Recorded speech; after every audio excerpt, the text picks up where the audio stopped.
Welcome, race fans. Tonight, Top Fuel Racing takes to the tricky triangle of Pocono for 110 laps. A little bit of money on the line here tonight. $25 purse, $20 donated by Paul Crumry from Crumry's Customs, and $5 kicked in by Scott Brinson himself.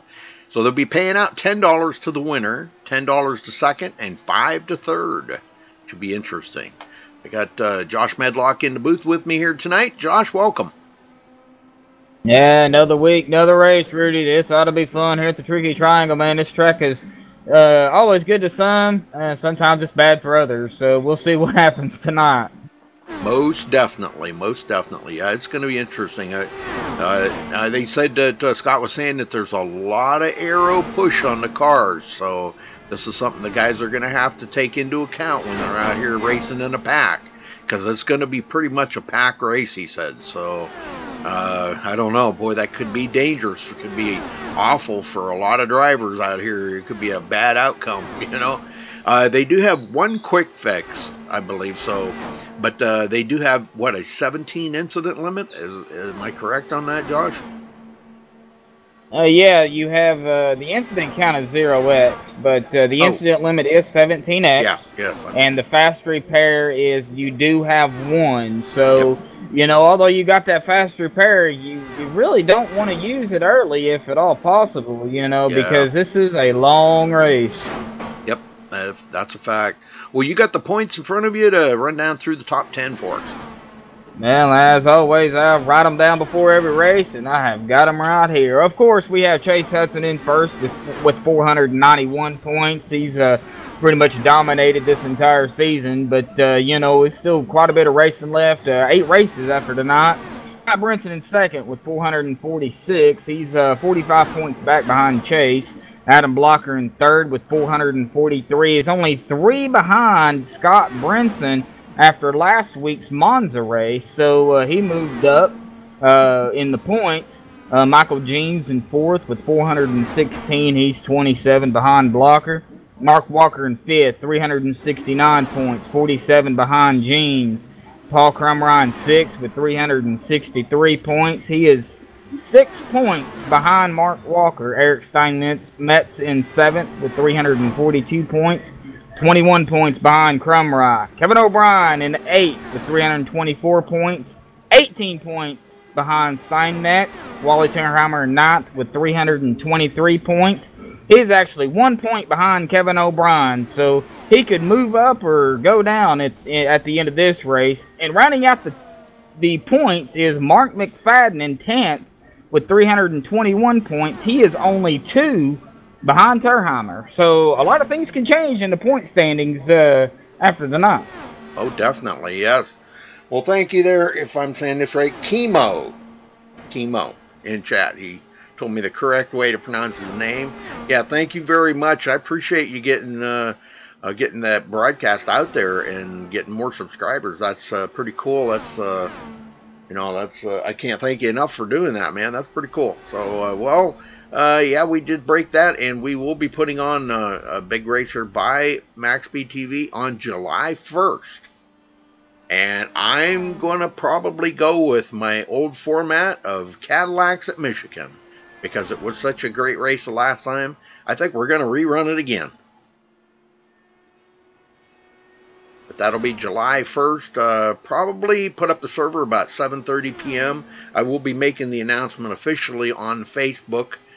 Probably sometime this week on the MaxSpeedTV Facebook page, we'll be making the official announcement and set with the date and the time exactly, and you know when the server goes live, how much practice, and the whole 9 yards. So stay tuned on the Facebook page for that. You can check out our new website at MaxSpeedTV.com. Pretty cool. Like it a lot. Thanks to Racer Page and Galen Gidman, and thank them enough for helping us out there with a new website. That's pretty cool. Yeah, they did a fine job on that website. Yep.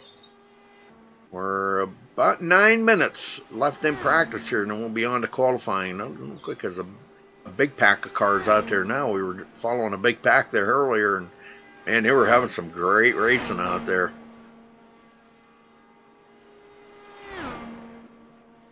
And all in all, it should be a decent race. You know, I think we're going to probably have a few extra cautions, Josh, just because of that aero push, and that's kind of giving everybody a, you know, it's going to be a little bit of pack racing out there. But other than that, I think it's going to be a pretty good race. These guys, this is the kind of oval that this track is made for right here. Yeah, exactly, Rudy. You know, the aero push is going to be a horrible because of the way how fast these cars are going, and of course the turns. You know, you got to know when to let off and try not to get into the back of somebody. And you know, I've actually turned laps with my teammates are actually in this race. So a shout out to them, but we turned some laps so they could have more cars on there, and there was just 3 of us, and even with 3 cars, it was horrible. You know, there's 23 of them out there, so yeah. you know, go picture that. You know, it's gonna be horrible. Yeah, and the secret is for, you know, somebody to get out front. You want to be out front, you know, the leader. And so you don't get that aero push, but yet you still can get a little bit of aero push if the guy's close behind you. He could be stealing the air off of the back spoiler, and that could upset the car. Could. I'm not saying it will, but it could. But if you got some guys up there in the front that are really able to handle that aero push well, they may not even notice it. You know, some guys can do that, like Adam Blocker, Chase Hudson. Those guys, man, they can handle that aero push pretty well.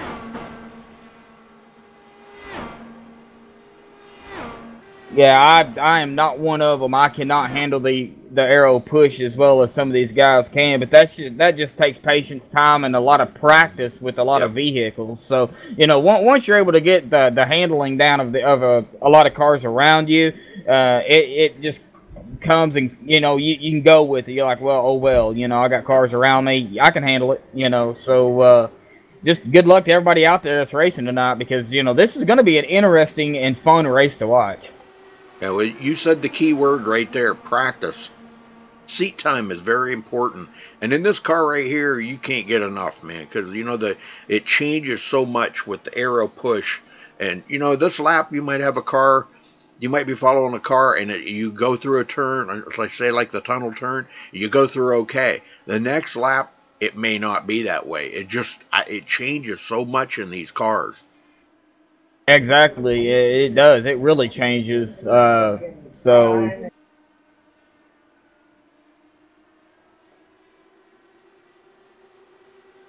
Well, they're a lot more air dependent for grip and stability out there on the track than probably a lot of cars in iRacing. You know, that's really, really important, because if you look at the car close up, there's a lot of air dams. There's a lot of, you know, that let air into certain places to help with that aero, you know. And you know, there's others for brake cooling and things like that, but yet the most important ones are the sleek design of the car for the aero, and not much of a rear spoiler. It may look like a lot, but it's not up very high like the old Indy cars. It was up a lot higher than these are. Those were a little more stable. They were actually a lot more stable in the turns than these cars are, but these cars are a lot faster on the straightaways. Now these things sure can pick up speed really, really fast. And of course, a little thing here about Pocono is the turns. The way it's, you know, it's a triangle. That's why they call it the tricky triangle. You know, it's 2.5 miles, so it's 4 kilometers around the whole thing. So turn 1, 14 degrees, turn 2, 8 degrees, and turn 3 is 6 degrees. Turn 3 actually kind of flattens out a little bit. That's one of the, I think that's where most of the concern is going to be tonight, is around turn 3. Yep.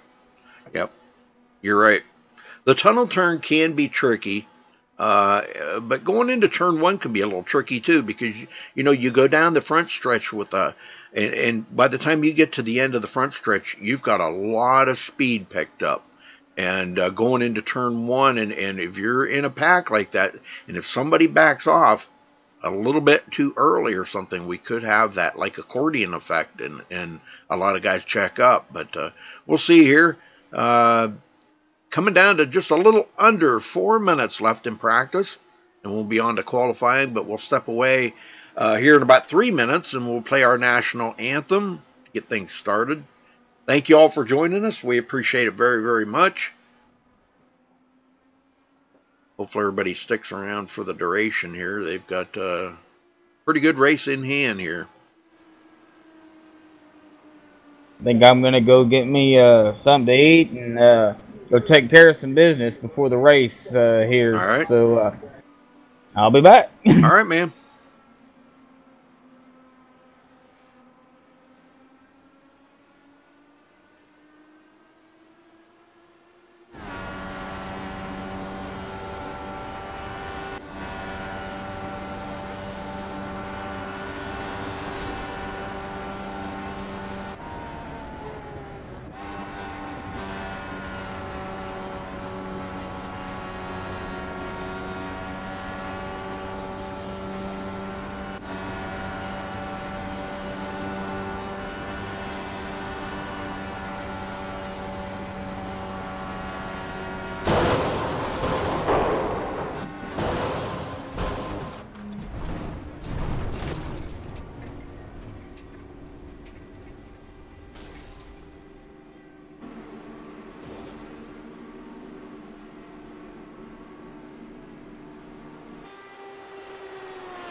Hey, TJ, good to see you in chat.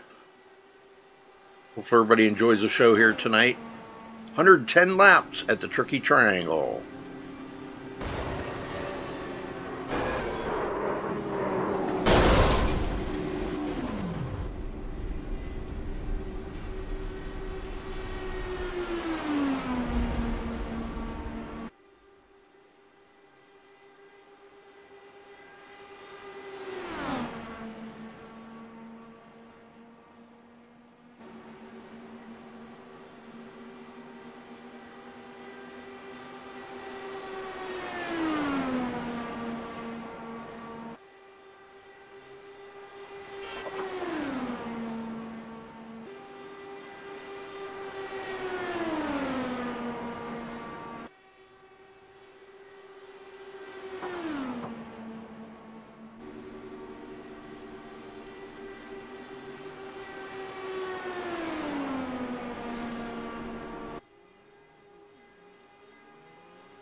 I'm back.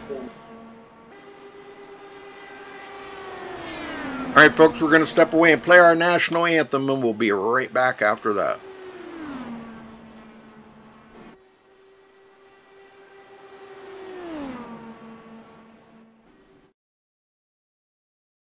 We take you down onto the track for our opening ceremonies. Ladies and gentlemen, please rise. Please remove your hats. Oh, say, can you see by the dawn's early light what so proudly we hailed at the twilight's last gleaming, whose broad stripes and bright stars through the perilous fight o'er the ramparts we watched were so gallantly streaming, and the rocket's red glare, the bombs bursting in air, gave proof through the night that our flag was Oh, say does that star-spangled banner yet wave o'er the land of the free and the home of the brave.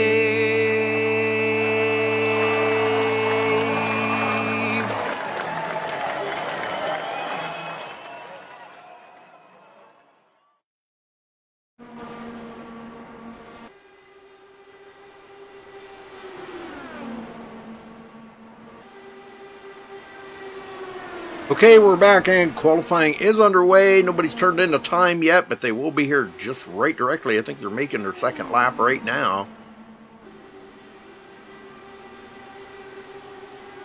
T-Bro was the quickest in practice. Paul Crumry put up the top spot.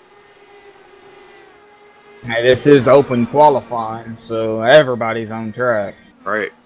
Yep, a lot of drafting being used out here right now to get that top position. So some guys positioning themselves behind other drivers just to specifically get that high speed, you know.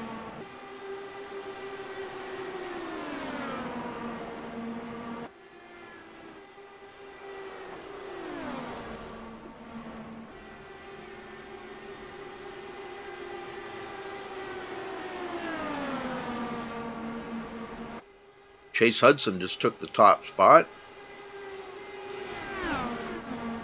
But it's liable to change, no doubt. Oh yeah, 10-minute open qualifying, and you know these times are gonna vary. You know, from first all the way down to what is it, 23 cars we got? Yeah, right now we only got 13 qualifiers, but I think we'll have more. I mean, I think there's guys that haven't even come out on the track yet.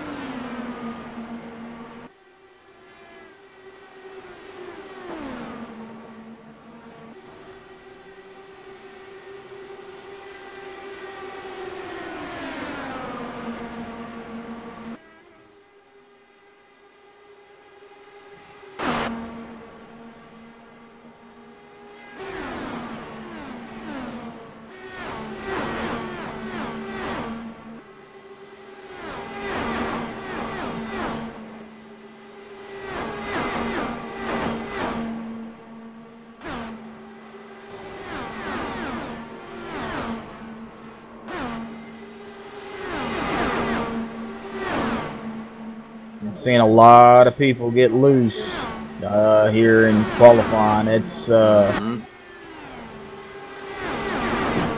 I've been seeing that too. And that pack, boy, I'll tell you what, the aero push has got to be just absolutely atrocious. How the heck they're hanging on to it sometimes, I don't know. Some of them are, some of them aren't. They're the ones that we're seeing getting into the wall. Some guys trying to break the draft.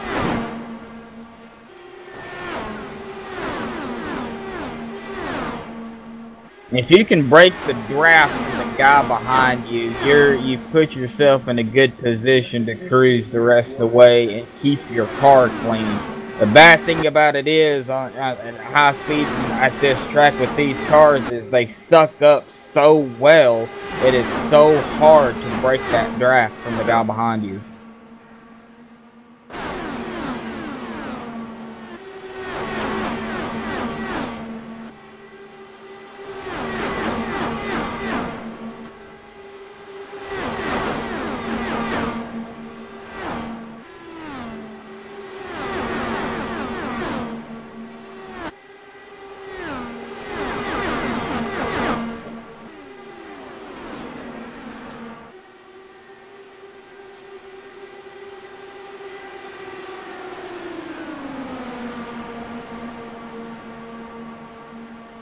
With these guys trying to break the draft like that, it really hasn't.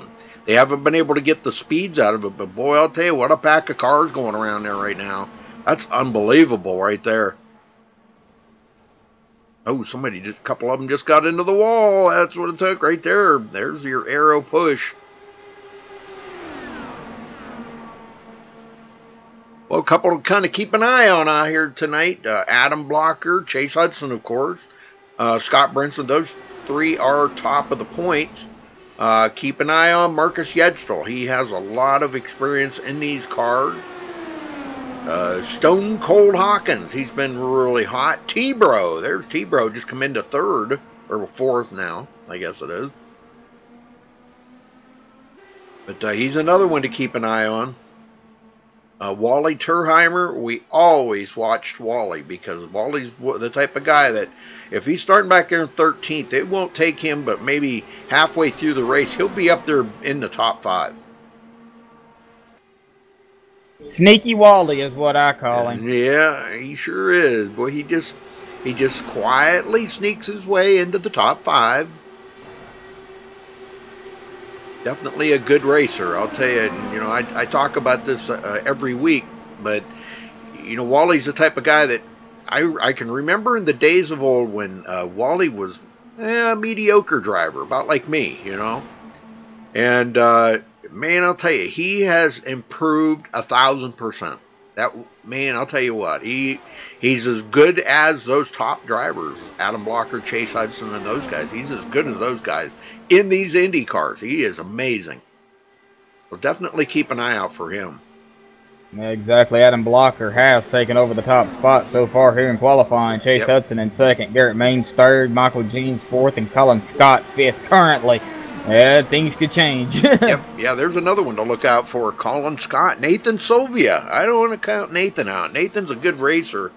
And Chris Walker. I mean, the guys that are up there in the front right now, them top 15, are the best. I mean, some of the best. They are, you know, right there ready to try to win this thing. And they're going to create a level of excitement that you ain't never seen in these Indy cars, especially if it's going to be pack racing like this all night.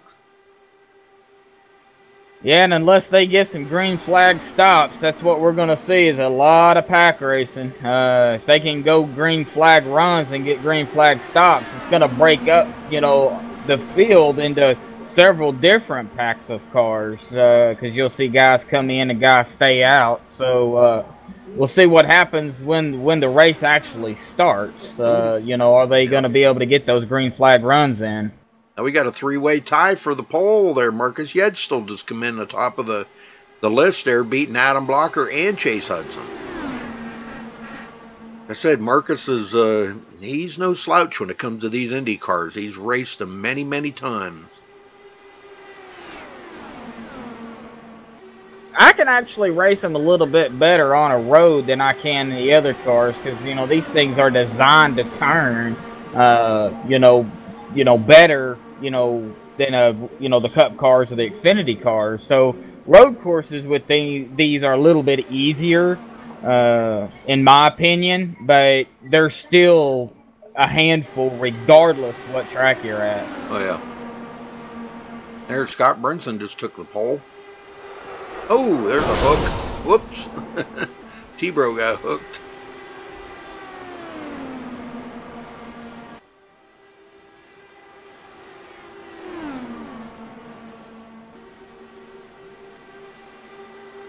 Yeah, it don't take much to hook the guy in front of you, that's for sure. About 30 seconds left of qualifying. Man, nice size field here tonight, too.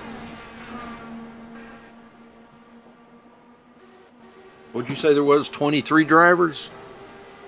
That's what I am seeing is 23 drivers. Wow. Nobody's disconnected or anything? Because I remember seeing earlier Mark McFadden had disconnected, but maybe he reconnected. I'm showing everybody currently in. Okay, very good, very good. Man, nice size field. All right, 1 minute left in qualifying. Oh boy. Oh boy. Lots of wrecking going on now.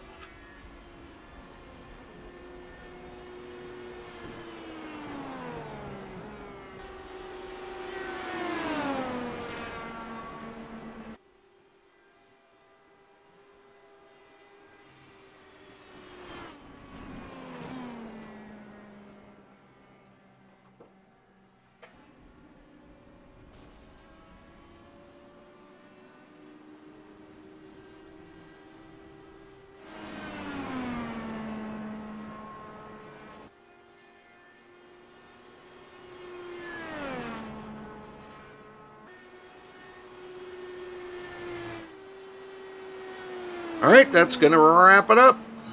Qualifying is over.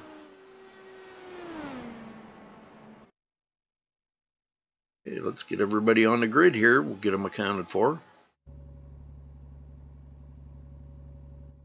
Starting on the pole, Scott Brinson with a 41.532. Congratulations to him for grabbing the pole. Definitely a drafting lap. Marcus Yetzel will come in second place. Adam Blocker starting third. Chase Hudson fourth. Garrett Maines starting fifth. T-Bro in sixth place. Michael Jean seventh. Chris Walker eighth. Colin Scott ninth. Paul Crumry 10th. Yeah, we got Matt Hummel starting 11th, Stone Cold Hawkins in 12th, Nathan Sylvia in 13th, Calvin Whetstone in 14th, Wallace Turheimer O'Wally in 15th, Mark McFadden in 16th, Brad Trix in 17th, Bob Riley in 18th. First one not to take a qualifying time will be Mark Robertson starting 19th, Hart Green in 20th. Rudy? Kevin O'Brien starting 21st, Hilton Young 22nd. And the King Lawler, Michael Lawler, will start 23rd on the field.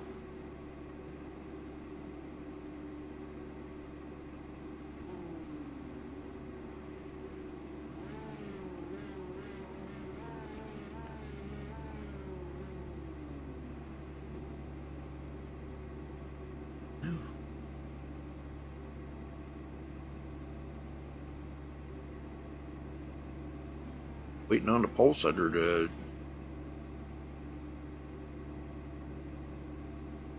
take the grid.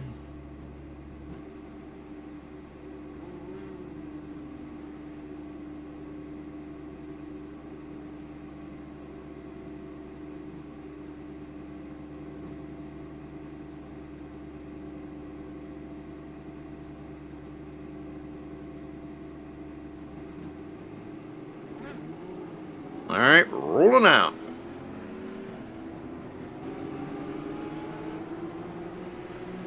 Well, Scott said he changed up his paint scheme this week. Hopefully it'll bring him good luck out here. And, I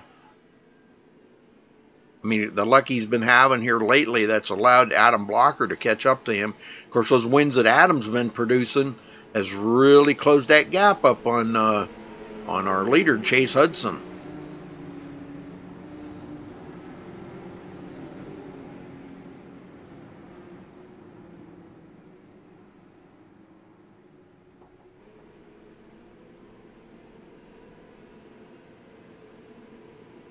Hey, Mark. How you doing, Mark? Good to see you, buddy. Hey, Rudy, I've got to go get my son real quick. I'll be right back. All right.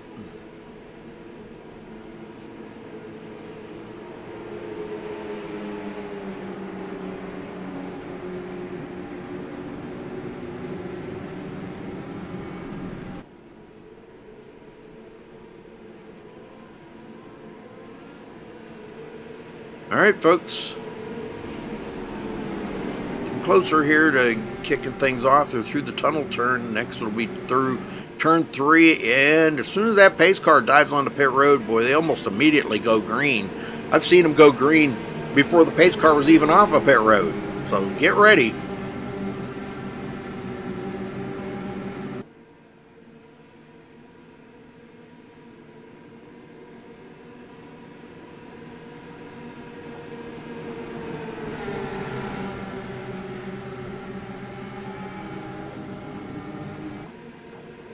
Alright, here we go. Strap them down good and tight. Pace car's in. Green is out.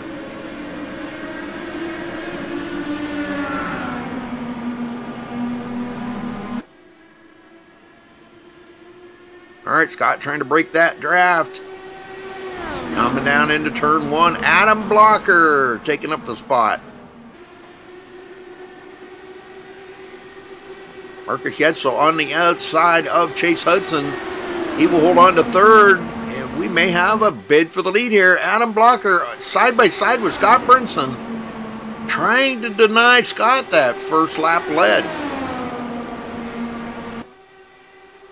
Let's see who's going to have the better grip coming out of the turn. Marcus Yetzel may take it 3 wide. Brinson's going to hold on to it, but Marcus Yetzel coming along.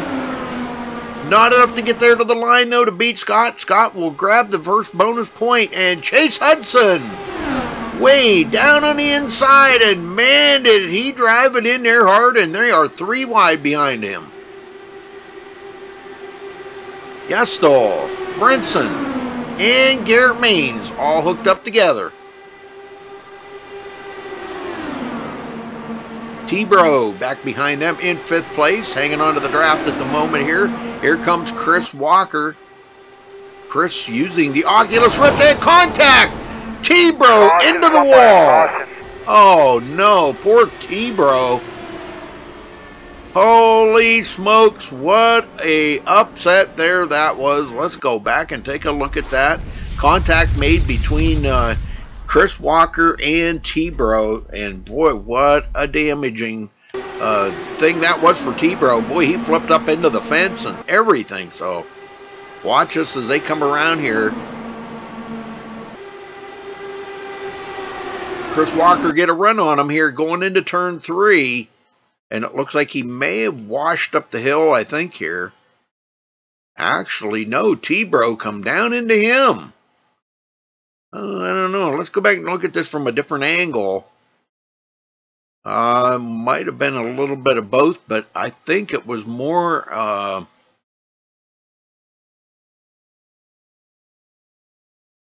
get down here and take a little closer look here, folks.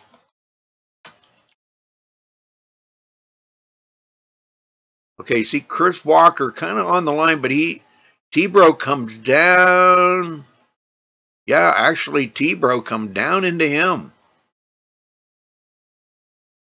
Of course, that put T-Bro right into the outside wall hard. Hard hit for T-Bro. I'm sure he will be using that reset. Not a good thing that you want to do starting the race out so early like this. All right, back up front. I don't know if the leaders will come to pit road. Probably some of them will, but some won't. We turned a lap or two.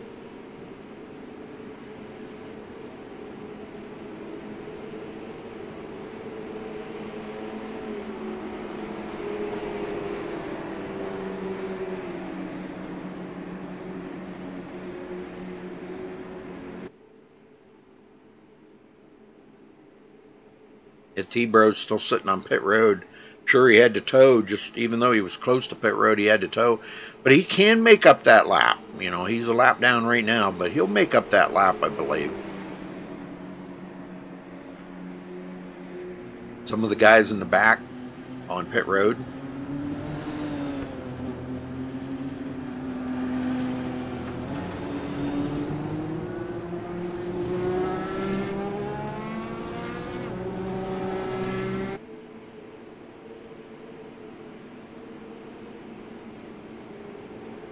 Chase Hudson grabbing some bonus points there. Scott Brinson, he grabbed a bonus point, but boy, it's been rough here. He's battled it up with Marcus Yestol and Garrett Maines, and those two have come out on top of this. So Scott's back to 4th. Stone Cold Hawkins will start 5th.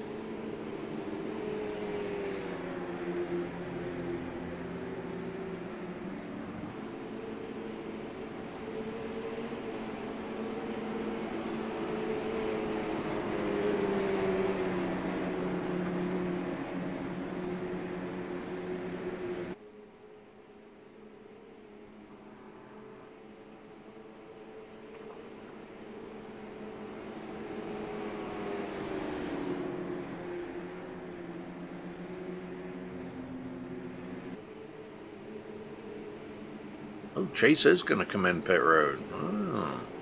Nope. Faked him out.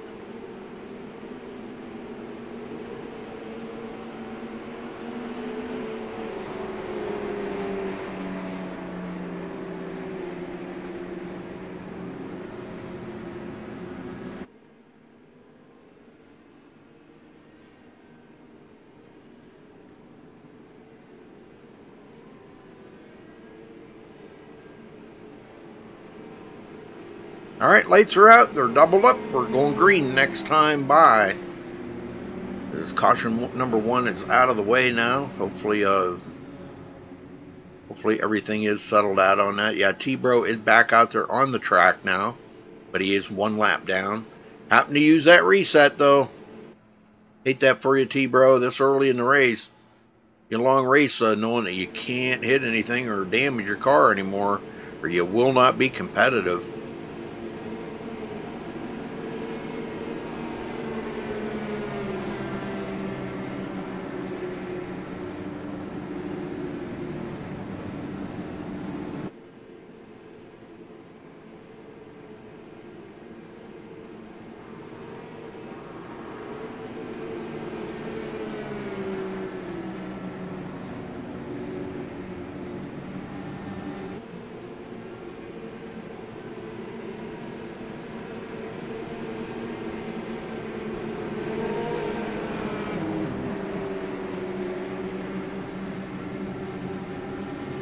All right, tighten them straps down good and tight one more time here, folks, as we get them ready to take off again. Be back under green here in just a moment.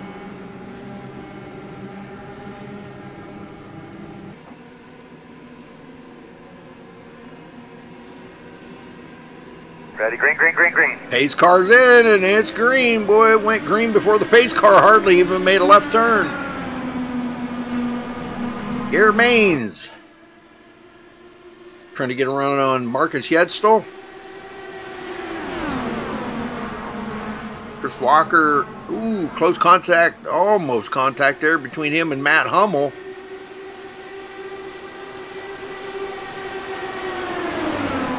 Stone Cold Hawkins coming alive on the outside here. Chris Walker. Adam Blocker, 8th place. Trying to work his way back toward the front. He started 3rd and he's kind of gotten snookered here, running a different line, but he's being patient. Nathan Sovia tagging along behind him. And Garrett Maines for the lead.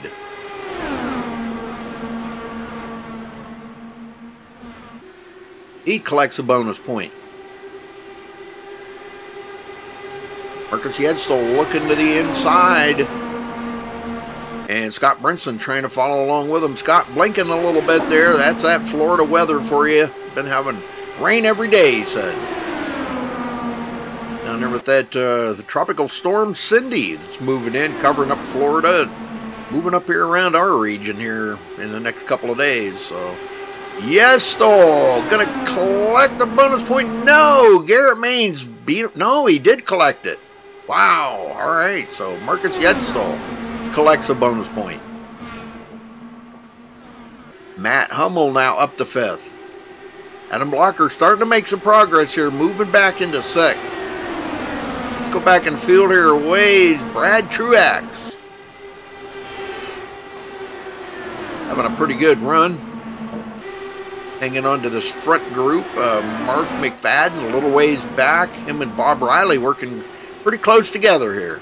Good to see Bob out there on the track. The King Lawler in another group battle here between him and Hart Green and Kevin O'Brien and Mark Robertson. The Canadian Rocket, as Scott always calls him. Back. Okay.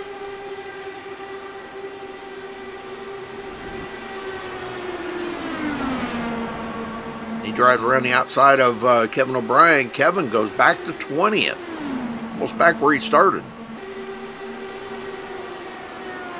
Back up front, Scott Brinson back to the lead. Trying to break that draft, and it's not really going to matter because, boy, it was close at the line. Garrett Maines almost beat him to the line.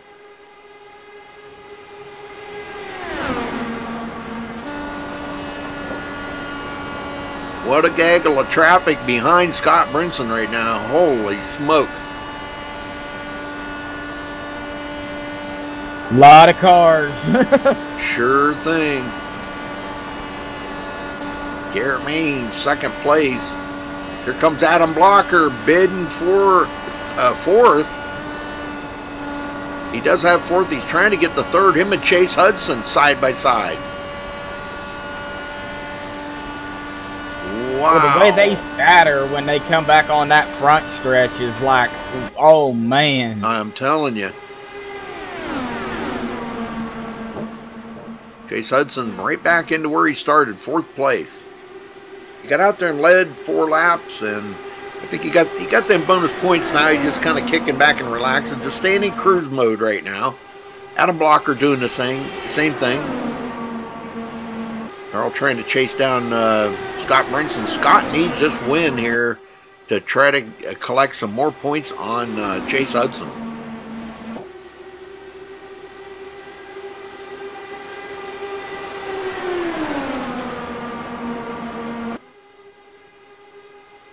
Nathan Sylvia gets around Adam Blocker. He's moving forward. We know this will be a great pack of cars right here to do a little crank it up. What do you think? That sounds good, Rudy. Okay, let's do it.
Alright, we're back out here. Wally Turheimer has picked up a couple of positions up to 13th. Far from being done, I can assure you. Back up front, Marcus Yetzel continuing to lead. Garrett Main 2nd, Scott Brinson 3rd, and Nathan Sylvia 4th. And Nathan Sylvia pushed himself up from 30th to 4th. This is some good racing up here in the front right now. I'll tell you what, they're drafting, but some are trying to break that draft. Garrett Main's looking to the inside for the lead. Went into turn 1 pretty hot, washes up the hill, trying to break that draft off of Marcus Yetzel. Marcus staying right with him. Oh, contact! Wow, little arrow push there off of Marcus Yetzel on Garrett Mains, and Garrett Mains is in the wall. Oh, man. And he gets collected by somebody else, too. Oh, my. Just a lot of arrow push around that car. It was just, man, wild right there. Let's go back and take a look at it here. He's bidding for the lead right here going into the tunnel turn, I believe that. No, that was in turn 1, excuse me. Now Marcus Yetzel comes up on him, and actually, I guess he did touch him. Yeah, he did touch him. Barely. But he was okay after that. And may have got a little bit of, oh yeah, he just broke loose right there. Arrow loose going into the tunnel turn. He barely caught Nathan Sylvia, but he gets into the south side wall pretty heavy duty. Wow. All right, well, he's on pit road. Tough break for Garrett Maines. Second caution of the race. That was a pretty good green flag run there, Josh. Yeah, that was a very good green flag run. I went back and looked, you know, trying to catch up on what I missed, and I don't know exactly what had happened because I didn't see it, but it looked like, you know, y'all had another caution before that. But you know, that was a good green flag run from what I could see, and you know, a lot of moves from everybody. You know, trying to stay away from each other, but yet try to stay with them, and you're going to see that throughout the whole race. Well, if T-Bro wasn't involved in that, he should get the wave by, but it'll be another lap or so before that happens. And we're going to probably see some of these leaders come in. Yeah, I think all the leaders are coming in. Probably isn't a bad idea here at all. I think the only one you're going to see stay out is T-Bro. I think he has to, well, he just went on around, so. Yeah, he can't stop on this one. On this lap, he has to stop the next lap. Yeah, exactly. Oh, we got some wrecking on pit road. What the? Wow, some wrecking going on back there.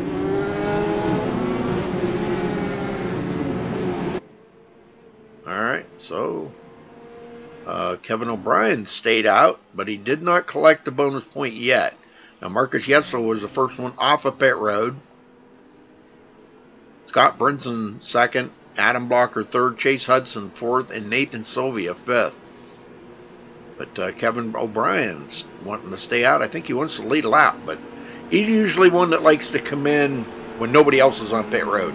And that sometimes can be a good thing, because we just seen that wreck on pit road there. I don't know who that was between, but just for that reason. Pit road's a busy place, and everybody trying to get to their pit stall, some coming in and off of pit road at the same time, and it can be a mess.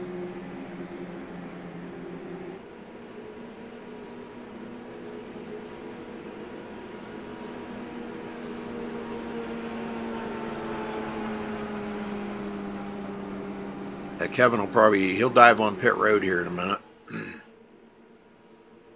I think. He's been on pit road a couple of times already. Now, Kevin's been trying to work up through the points a little bit. Where was he at coming into tonight? Kevin O'Brien is actually currently 8th. He is 18 behind Eric Steinmetz, who was 7th. So, you know, them points, man, they matter. And, yeah, Kevin O'Brien is coming to pit road. Yep. Yeah, and Eric Steinmetz is not here tonight, so that'll help him picking up another position, maybe getting into 7th.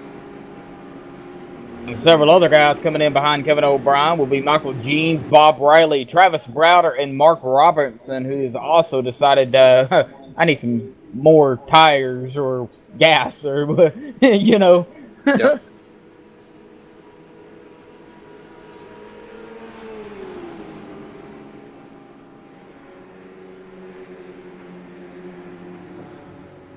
Well, I'm not sure. Where do they go next week? I think it was Indy Road. I think it is Indy Road. Yeah, Indy Road next week for, gosh, I can't remember how many laps now. 50 laps, I think it was. Might be 45. Let me check. Yeah, 45 or 50. It was up there a little bit, but that'll be good racing. Now, I like that kind of racing right there.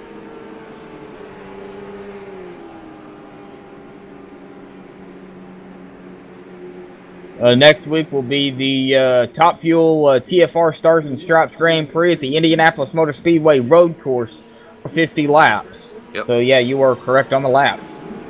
I set it up the other day, but I couldn't remember. I couldn't remember what it was. I was thinking 50, but okay. So Scott Brinson will be restarting on the outside of the front row here. Marcus Yedstall has actually led the most laps right now with 6. Scott Brinson's led 5, Chase Hudson's led 4, and Garrett Maines has led 3. Garrett now is off of pit road, but he is 1 lap down using his reset. And again, this is not something that you want to do this early in the race, to use that reset. You want to kind of savor that the best you can, you know, and Well, that's got to be a bummer. Just knowing now that if you get damage on that car, it's not going to be fast, and you're going to have to sit on pit road to get any damage fixed from here on out. Yeah, that one reset, using it early, and unforeseen circumstances sometimes happen, and you have to use it early if you've got a reset. But you know, using it early could cost you in the long run, or it could help you. You know, because you're a lot more careful. You know, you don't have that reset to help, and so you're kind of laying back a little bit, not trying to cause or be involved in an accident, not necessarily try to cause one. I mean, nobody trying to cause a wreck. It happens so quick, you can't, you know, do nothing about it. So I'm sure a lot of these guys out here right now are just buying their time, especially with the guys that have no resets left. Yep.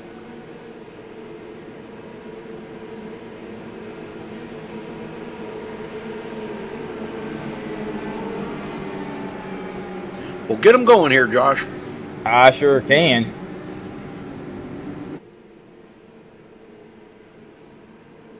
Now Marcus Yetzel will be starting on point for this restart. Scott on the outside, like Rudy was saying. Adam Blocker in third, chasing fourth. And Nathan Sylvia, starting 13th, will be rounding out the top 5 on the restart here.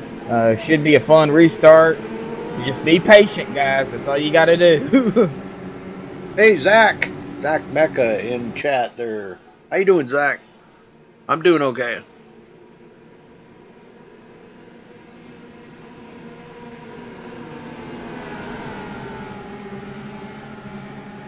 We wait for that all-elusive official pace car here on iRacing to dive off into pit road. Should be diving off here in any second. Green flag has already dropped, and Marcus Yetzel's on the gas. He has gone high. Wow, they were wrecking on the start back there, a couple of them. Hilton Young and Hart Green looks like got together. Wow.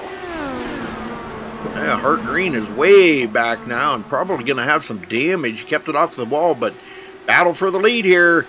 Adam Blocker, Scott Brinson, and Marcus Yetzel. And they're 3 wide going into the tunnel turn. No, that's not a good turn. Somebody's got to back out. And it looks like it's going to be Marcus Yetzel. Scott Brinson will retake the lead. Wow. Marcus Yetzel wanted no part of that. Yeah, I don't blame him a bit. That's not a turn to go 3 wide in.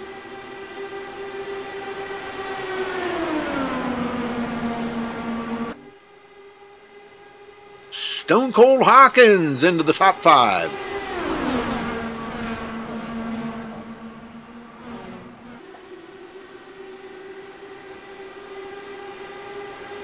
Have you ever heard that song, Moving On Up? Well, there you go. Stone Cold Hawkins right there.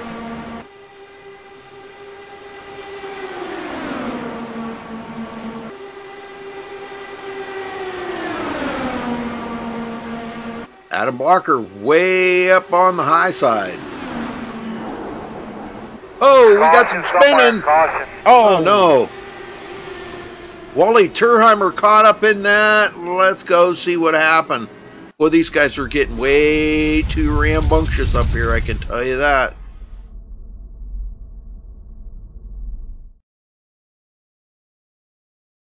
Okay, let's see what happened here to...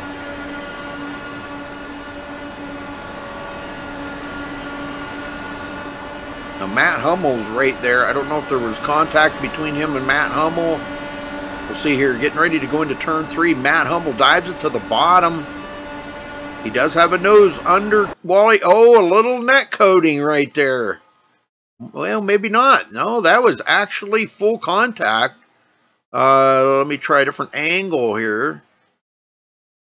Yeah, actually, it was contact right there. Might have been a little bit of net coating, but not much. It would they would have hit anyhow. Wow, but Matt Hummel gets spun, and so does Wally Turheimer. Wally going to get caught up by a few other guys as they're trying to dodge the bullet here and get by him so they don't hit him. A lot of guys did pretty good getting around him. Very good. All right, so he has been in and off of pit road. I think it's about time we get a word in with somebody, Josh. What do you think? Sounds good, Rudy. I was thinking, let's talk to somebody we don't talk to very often. Maybe Mark McFadden, if we can find him.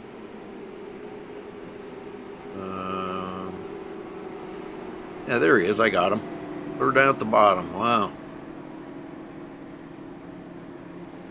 Mark McFadden, you got a copy?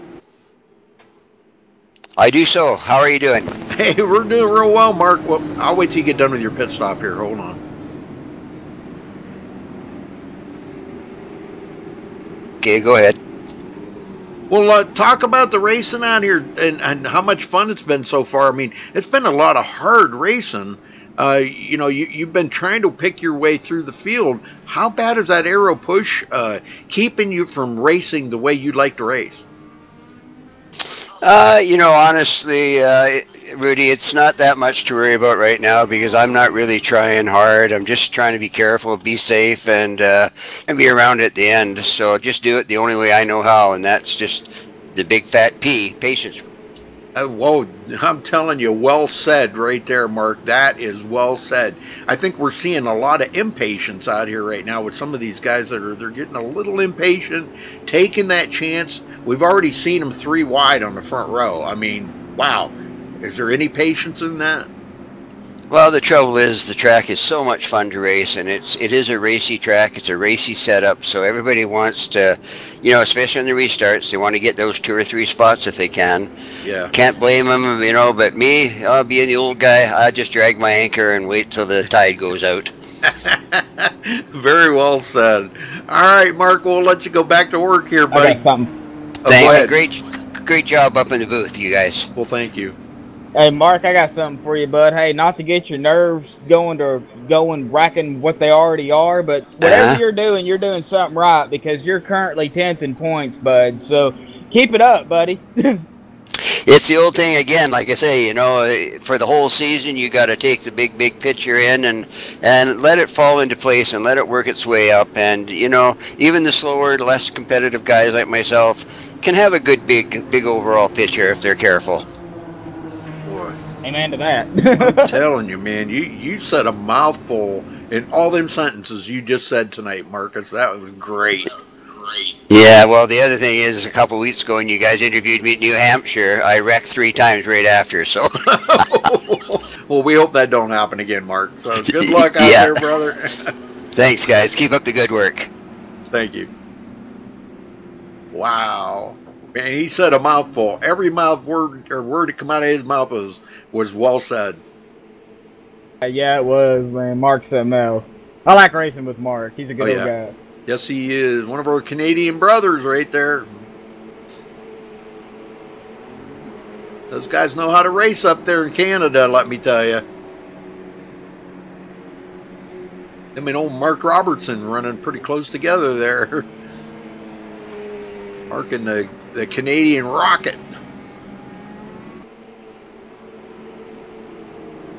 All right, well, they should be doubling back up here this lap, I believe. We'll probably be going green next time by because it looks like everybody is back out there on the track. We only have 2 cars 1 lap down, and that is Hart Green and Chris Walker.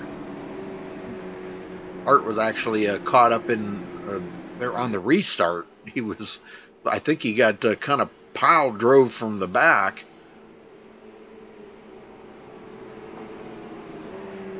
Yeah, I think there was some miscommunications. Something, or he just didn't go on the restart there or something, but.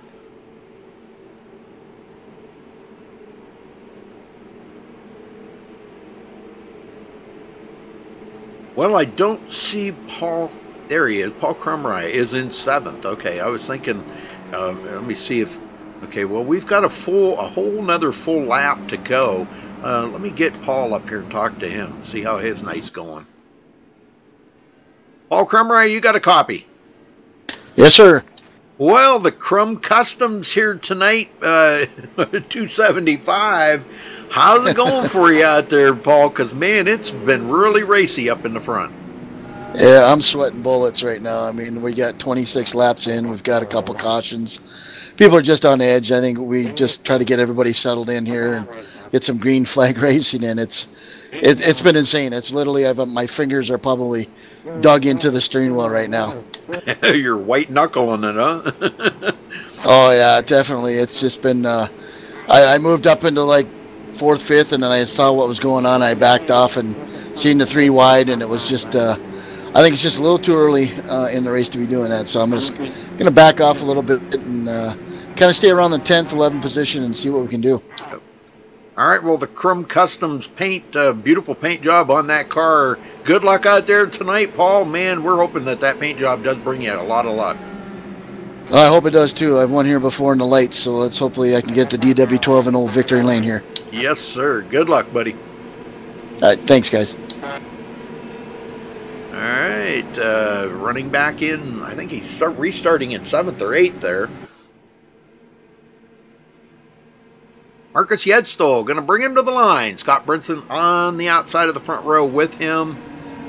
Man, I'm telling you what, this front, like 6 or 7 up here, have just been absolutely off the chain racing here tonight. Yeah, they have. Ready, green, green, green, green. Man, they went green before the pace car ever even moved off of the line. Jeez, oh man. Brinson, Nathan Sylvia. Nathan coming from 13th. Taking a look on the inside of Scott Brinson for 2nd place. Unable to do it.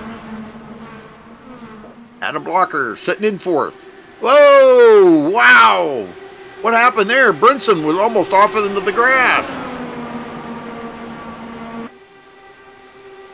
Wow! I don't think he intended to do that.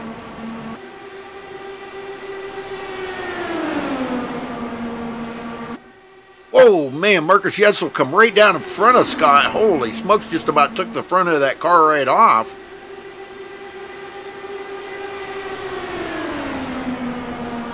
And here he goes again. Wow, Nathan Sobia, look at the inside of Marcus Yedstall. Scott Brinson retakes the lead. Nathan Sobia right now got a good run right there. Now he's going up the middle, up the sucker hole, what we used to call it. And he is trying to clear Marcus Yetzel. Yes, he does. Through the tunnel turn. Stone Cold Harkins. Go ahead. Hard pack racing up here, man. Oh, man, I'm telling you. Yeah, this is insane racing up here right now. Chase Hudson.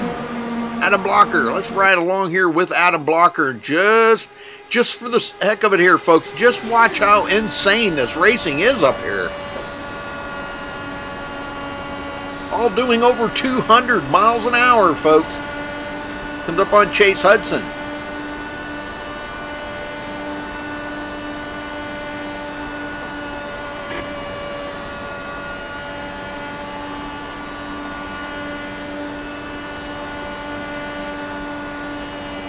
Say, I don't hear him lifting very much, if any at all.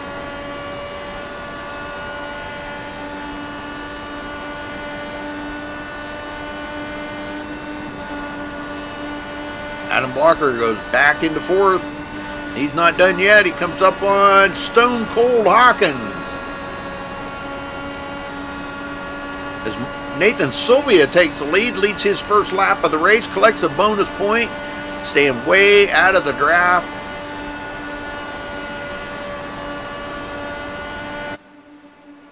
Wow, that's insane racing up here. I'm telling you, Marcus Yetzel goes back to 5th. Chase Hudson 6th. Paul Crumry still in 7th. May get a run from T-Bro. T-Bro back on the lead lap after that. What was it, lap 2 or 1 or 2 when he got put into the fence there by Chris Walker. Well, they got together. I'm not saying Chris Walker put him into the fence, but when they got together. I don't think it was done intentionally. No, not by any means. Brad Truax in 10th. Bob Riley up to 11th after starting 18th. Back up front, Nathan Sylvia. Scott Brinson still bidding for this lead.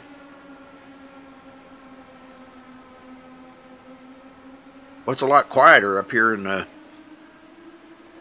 this camera. A lot quieter.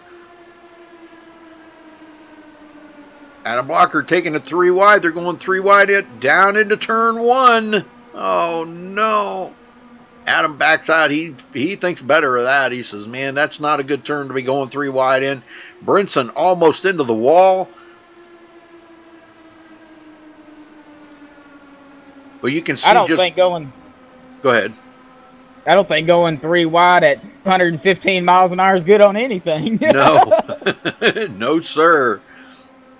Stone Cold Hawkins had a run there for a minute. T-Bro coming up through. Gets by a few drivers here. Chase Hudson goes all the way back to 9th place. Wow. Being patient right now.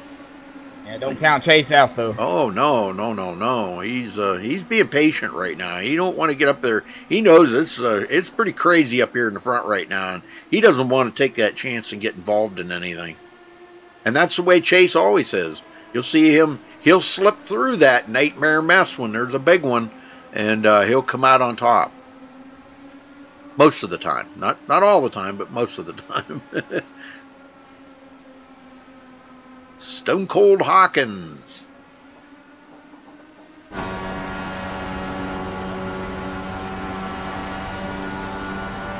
Riding along with him. Marcus Yetzel there, and T-Bro. T-Bro using every bit of knowledge, every bit of skill that he's got out here to try to recuperate from that wreck on lap 2, where he got put in, or he was into the fence. Not put into the fence. Bad choice of words there. Him and Chris Walker just got together. It looked like T-Bro kind of come down into Chris Walker, what started that whole mess, but ooh, a little arrow push there from T-Bro. And wow, we got it. Ooh, what happened to him? Kelvin Whetstone. Yeah, there he is. He's back. Man, that was kind of insane right there. But Kelvin Whetstone goes into 4th after starting 14th, so he's working his way closer to the front.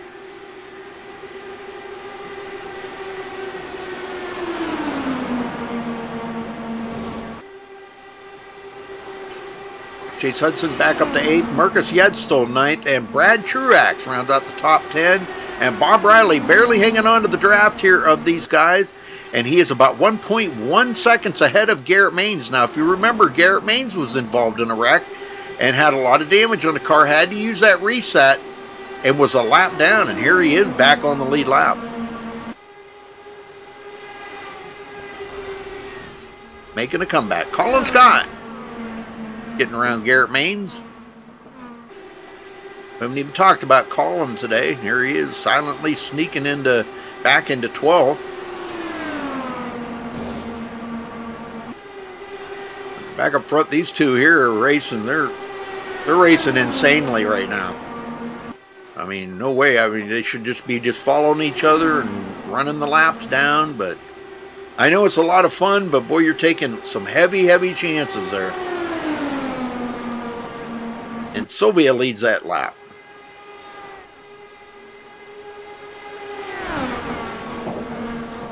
Adam Blocker to the inside of Scott Brinson for 2nd.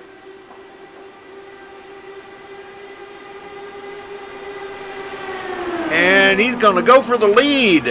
Adam Blocker has not led a lap yet today. And he slips by Nathan Sylvia. Scott Brinson trying to stay with him. Adam comes up to put a little block there on Nathan Sylvia. He wants to ensure that he does get a bonus point out of this. Ooh, I don't know. I think, yes, Adam Blocker did get the bonus point. Wow, that was close. Nathan almost stole that point from him. Brinson back to 3rd. And look who's running in 5th. The Crum Customs Exalta DW12 here, driven by Paul Crumry. That's the man to see if you want a custom paint job on any car. That's the man to talk to right there, Crum Customs. Yeah, he does some awesome paints, and you know he's just being patient and just letting the race come to him. And he's not going to the race; he's letting it come to him. And that's just what you got to do. Yes, sir.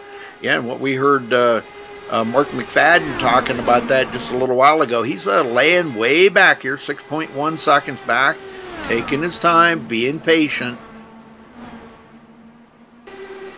Back here with Michael Jeans. Guys racing it up back here, running 17th and 18th, just in a battle. Jeans is going to get by Mark McFadden. Mark's going to just let him go. I'm telling you what, this is getting pretty crazy up here. Adam Blocker was just sideways. How did he save that? Oh, that was amazing save. I mean, I ain't never seen nothing like that in an Indy car. He was dirt tracking an Indy car. Unbelievable. Oh, almost got into the wall right there, though. Nathan Sylvia pulling away a little bit. Paul Crumray goes into second as Scott Brinson and Adam Blocker battle it out for third.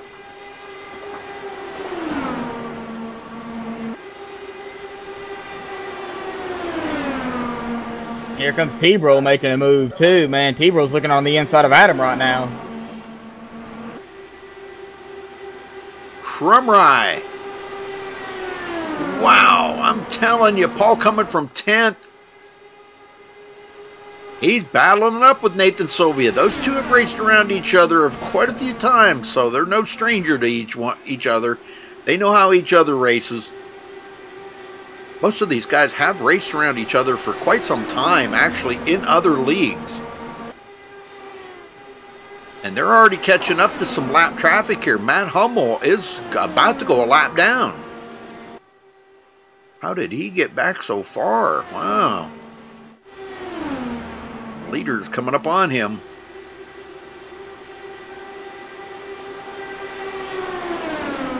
Boy, Paul Crumray is trying so desperately to lead one lap. I'll tell you, he's doing everything. He's pulling everything out of the Chase Hudson playbook right now just to try to get that one lap lead. Yeah, you can catch up to the guy in front of you all you want to. It's just making the pass that's the problem. Yep.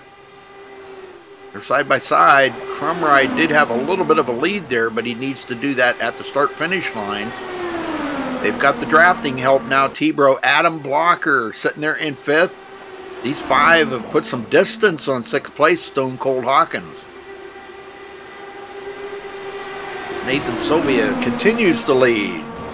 Stone Cold back here, 6th place. Kelvin Whetstone, 7th. Bob Riley up to 8th. It's just so good to see my buddy Bob out here running some laps. Man, this is unbelievable. Marcus Yedstall, Garrett Maines, and Chase Hudson just went back to 11th. This is the furthest we've seen Chase Hudson back. I don't know what's going on with him. I believe he's just being patient. Well, you don't want to be too awful patient, but, you know, they got a lot of pit stops to go through yet, too. So, and I think he's banking on probably a couple of more cautions here. But I'll tell you what, that had to have been the save of the race there out of Adam Blocker, wasn't it? That was amazing by Adam, you know, dirt tracking it around the turn and then saved it. Not very many people can actually save an Indy car going that fast, going sideways. So, yes, sir, that was a pretty intense. All right, these 5 cars continue to, and we got Paul Crumray up front. He has led one lap. And now he's out there in that clean air.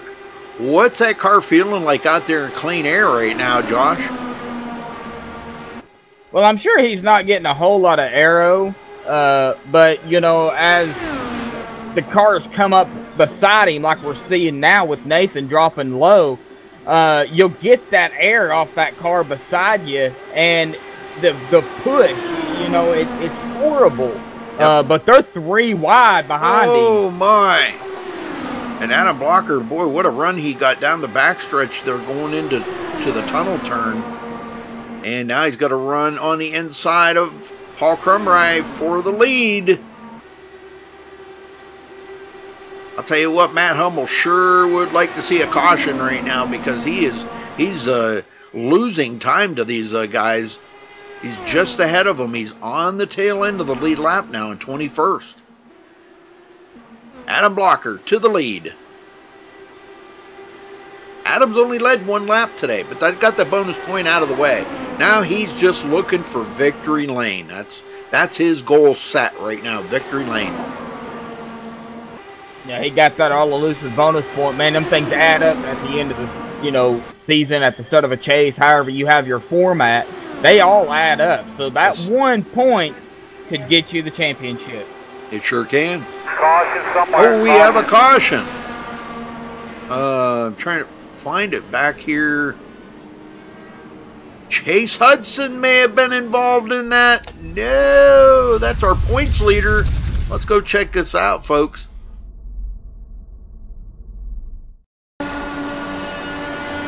May have been some contact between him and another driver here. They're going through the tunnel turn. Doesn't have anybody immediately around him. Now this is where he got into trouble right here. He comes into turn 3.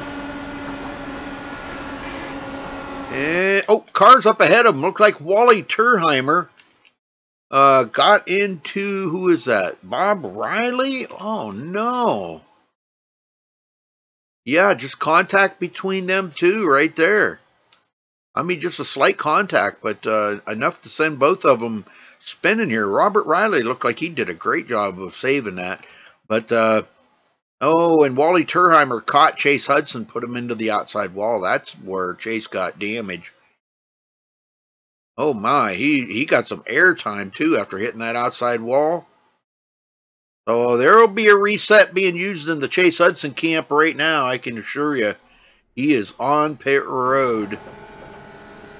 Well, this is probably about perfect timing here, Josh. Some of them were probably about due to come to pit road anyhow.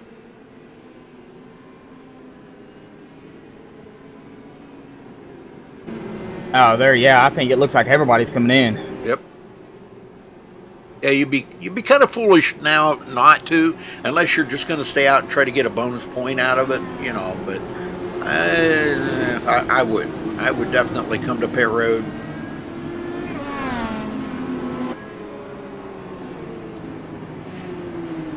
Let's see who's going to win the race off of pit road now. Kevin O'Brien, Colin Scott did stay out, looks like. Michael Jeans might have missed his pit. Wow. All right.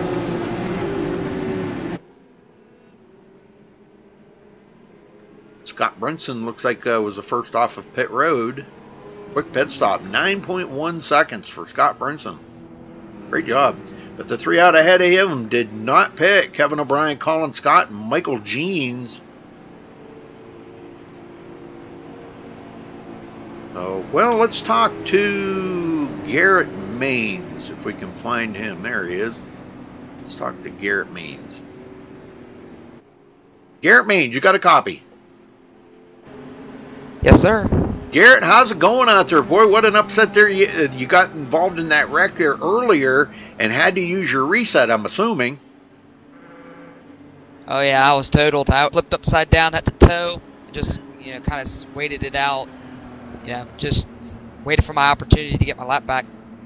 Well, what are you seeing out there, guys, with not showing very much patience right now? Because they're racing it pretty hard up in the front.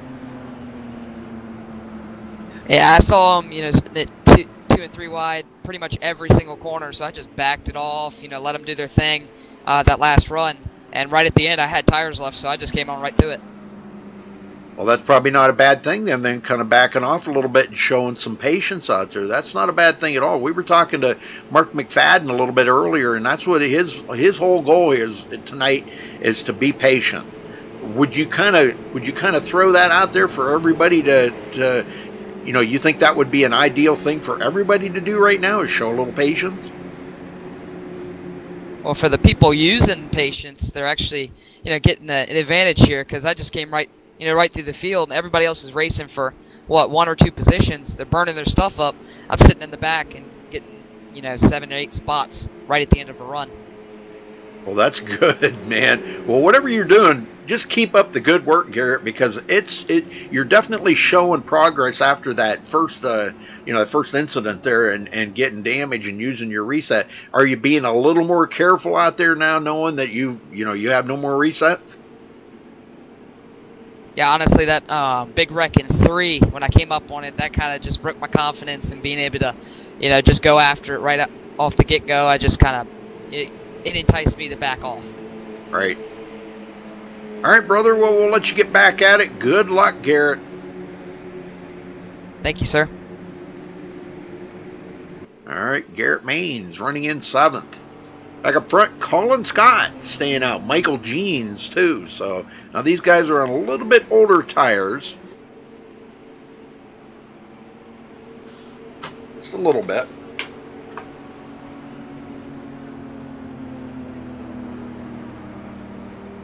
Yeah, having a little bit older tires, you know, could be a good thing, and it could be a bad thing too. You know, the guys behind them have fresh tires, they got the gas, but you know, we've seen guys save their tires too in the past. Who's going to be the tire saver now? You know, because at 61, about 61 laps remaining, there's still a whole lot of laps left, but it's going to come down to the tire where. I would say more the less than the fuel, because man, these guys, the way they've been running, it's been something else. Yep, that's for sure. Hey, Martha Turheimer, how you doing, Martha? Good to see you in chat there, girl. All right, so Colin Scott and Scott Brinson on the front row. Paul Crumry, Adam Blocker in the next row. Garrett Maines, Nathan Sylvia in the 3rd row. T-Bros, Stone Cold Hawkins, 4th row, and Brad Truax and Kelvin Whetstone in the 5th row. So let's get them going here. Get them going here, Josh, and let's see what these guys can do. Let's see what Colin can do on these a little bit older tires. Yeah, he doesn't want to spin his tires though, because you know, he is on older tires. So you know, he wants to be safe. But we've seen that pace car. I mean, before that pace car is even off the track, it's green flag. So, you know, he's going to have to be quick, but not too quick.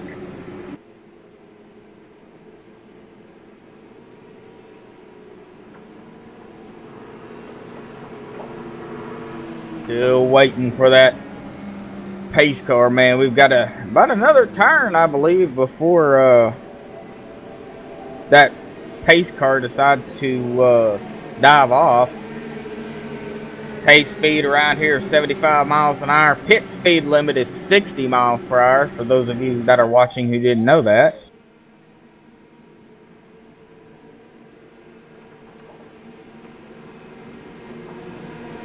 As they make their way back onto the turn, back around turn 3. Pace car should be diving off. Colin Scott on point. Ready, green. Green flag racing back here at Pocono. Colin Scott jumps ahead of Scott Brinson. Adam Blocker right there in 3rd, taking a look inside Scott Brinson for 2nd place. Crumry back in at Nathan Sylvia. These guys got a good run there in turn 1. Ooh. Wow, little almost contact there between Nathan Sylvia and Paul Crumry. Some pretty close racing going on right there between those two. Colin Scott about to lose the lead here to Adam Blocker. Scott Brinson sticks it in there. Almost thought about going 3 wide and decided against it. Wow. Man, the diving around. Guys are on them fresh tires, and boy, I'll tell you, the bravery level's through the roof right now. Colin Scott's doing a great job of holding them off right now. Brinson. I don't know how much bravery you can get. Oh, man. Oh, these guys are crazy up here. Oh, contact! Oh, no! Oh, that put a couple of them. Adam Blocker's going to get heavy damage. I think that caught Scott Brinson as well. Let's go take a look at that fiasco there. Oh, my. Now, they were racing. That's what I mean. They're just racing a bit too hard up here right now. I'm not sure who got loose or what, but Colin Scott looks like he come over into somebody here. into the tunnel turn. Well, Adam Blocker stuck his nose in there to go 3 wide in the tunnel turn, and Adam come down the hill. No. Yeah, Adam come down the hill right into Colin Scott and then collected Scott Brinson. So really, that was Adam Blocker's fault. I'm not the admin though. I'm just saying it looked to me like it was Adam's fault.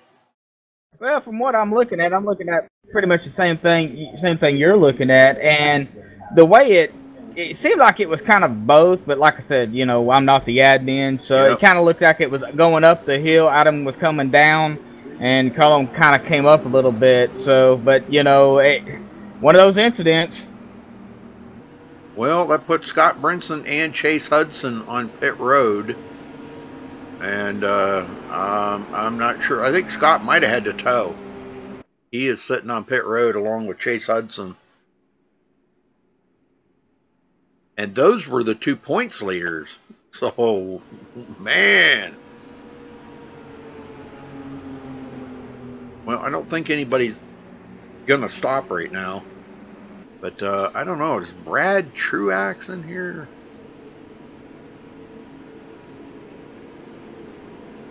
Yep, there he is. I got him. So, you want to talk to Brad? Yeah, sure. Why not? Okay, there he is. Now, Brad Truax, you got a copy?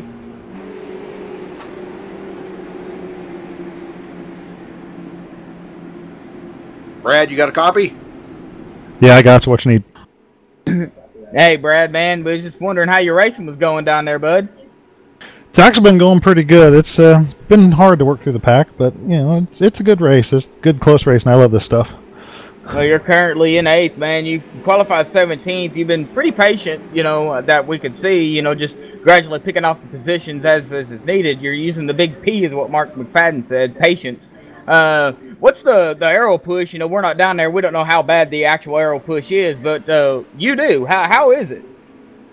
For the first half of the stint, it's really not that bad. It's just once you start to get that tire wear and the cars are still all packed up, you start to notice the arrow push a lot more, especially out of 3. But for the first half, it's actually really good. The tires are good enough to actually take over for the arrow push, so you don't notice it's super bad, but it is there on the second half of your stint. Well, all right, Brad. Well, man, good luck, and I hope I said your name correctly when you bring you up here. So, but good luck, man, and we'll. What the heck was that? All right, thank you, guys. Man, take it easy. What the heck was that? It just happened. I don't know. Him and Garrett Main's got.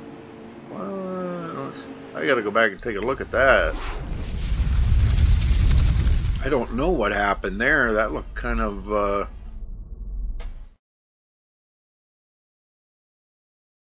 Can you grab? Oh, I got him. Yeah, Robert. Yeah, I come up here to see if I can give you a hand. Oh, man, right there. Oh, T-Bro got into the back. What the heck happened there? T-Bro just drove right into the back of Garrett Main's. What happened to your mic there, Robert? I don't know. It's something fishy going on. Oh, wow. Well, those 3 right there are going to get some serious damage under caution. Oh, my. Well, good thing Brad Truax has got, he's got a reset left, so he's back out there. But, man, what a bummer for him. Now he's going to be back in 13th. Well, what happened out there, Robert? What happened to you? I got 17 incident points.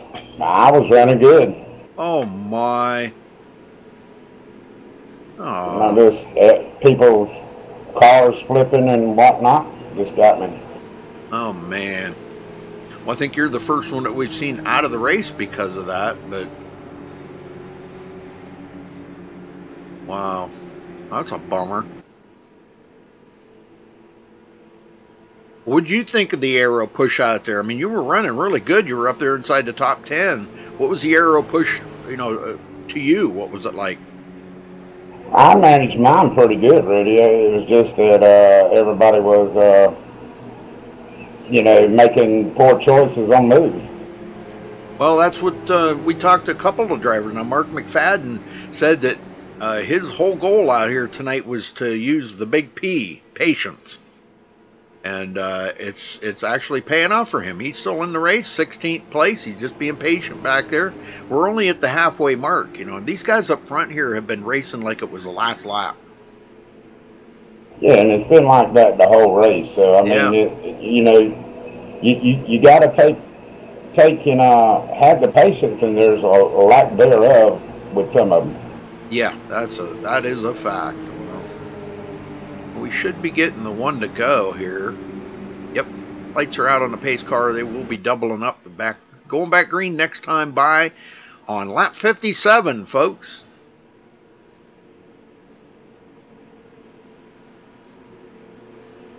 And I don't know the incident between me and Wally. I mean, it looked like he just got up there and bumped me a little bit, brought out the caution before this, but, you know, we're getting ready to go through green flag pit stops.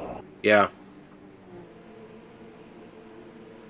Well, it's been good racing. I mean, it's exciting for us up here in the booth, but for those guys down there on the track, man, that's got to be like, you know, these guys are like racing so hard up here, and these cars have so much aero push on them, and they're, you know, so sensitive, and they're taking it 3 wide up in the front here like it's nothing.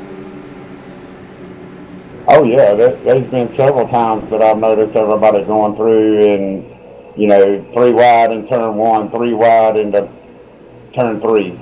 Yep. Man, this is crazy. Well, we're about to get back underway here. They're through the tunnel turn, one more turn to go. And we'll get them unleashed here and let them go for another bout here. Let's see what they can do.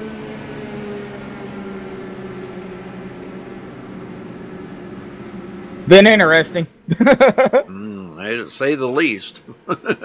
We've seen Adam Blocker do a dirt track coming out of turn 3 and saved it in an Indy car. Never seen anything like that before. He dirt tracked that thing half the way through turn 3. All right. Pace cars in. Green. And there's a green. Colin Scott got another great start. Looks like Hilton Young on pit road. Got a couple of them. Him and Chase Hudson, our points leader on pit road. Man, I can't believe Chase Hudson is on pit road. Nathan Sylvia, Stone Cold Hawkins. Now in 4th. And there's a battle. Marcus Yedsel passing up Paul Crumry, and he is going to get a twofer out of that going around. Oh, wait a minute. He ain't made it around him yet. And they're blocking like crazy. Oh, man, I'm telling you, these guys are driving off the chain here tonight. Yedsel at the line, beating Stone Cold Hawkins, but hasn't completed the pass. Colin Scott, Nathan Sylvia in a battle up in the front here, side by side, down the front stretch into turn 1. Colin Scott does retake the lead.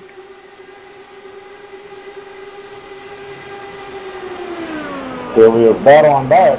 Yes, he did, and he's going to do it good. He's got them fresh tires. Colin Scott's tires are a little bit older, and it may be showing some signs right now. Marcus Yedsel in the 3rd, and this is where the battle is right here. 3rd, 4th, 5th, and 6th.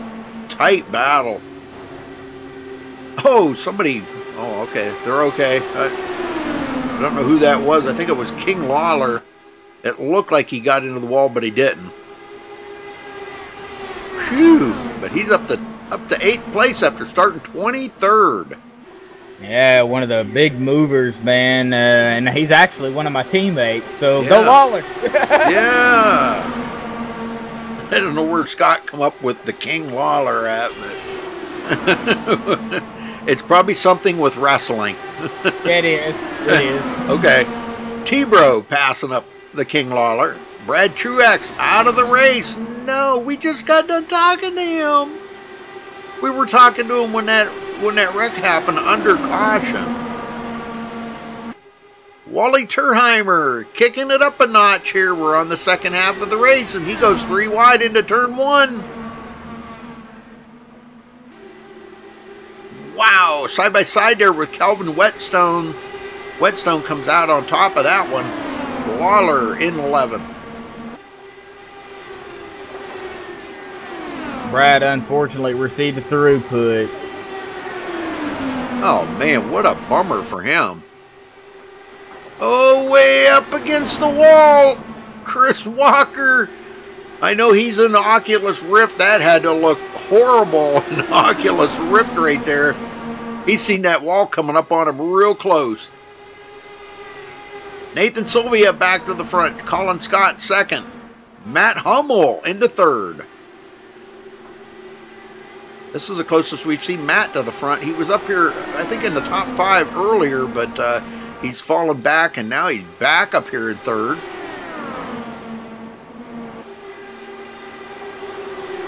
Well, you know, you take some of these fast runners out of the race. Chase Hudson, you know, Scott's a lap down, Scott Brinson. You take some of these guys and throw them back there a ways, and well, it makes the whole front part of this field altogether different, you know, realm of people that are up here right now.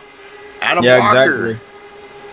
Tried to get that second place from Scott Brinson into points. He's only a couple of positions ahead of him. What, about 5 positions ahead of him as they're running on the track right now. Uh-oh, somebody... Oh, T-Bro involved in that. Oh, no, let's go see. We may have seen some incident limits reached on that one. Let's go see what happened. All right, looks like him and Paul Crumry close to one another here. T-Bro goes way up high in turn 1. Crumry makes it by. T-Bro comes up on him. Looks like he's going to take a pass here. Oh, and he caught him. Oh, he waited just a little too late to pull out, and he got into the back of Paul Crumry.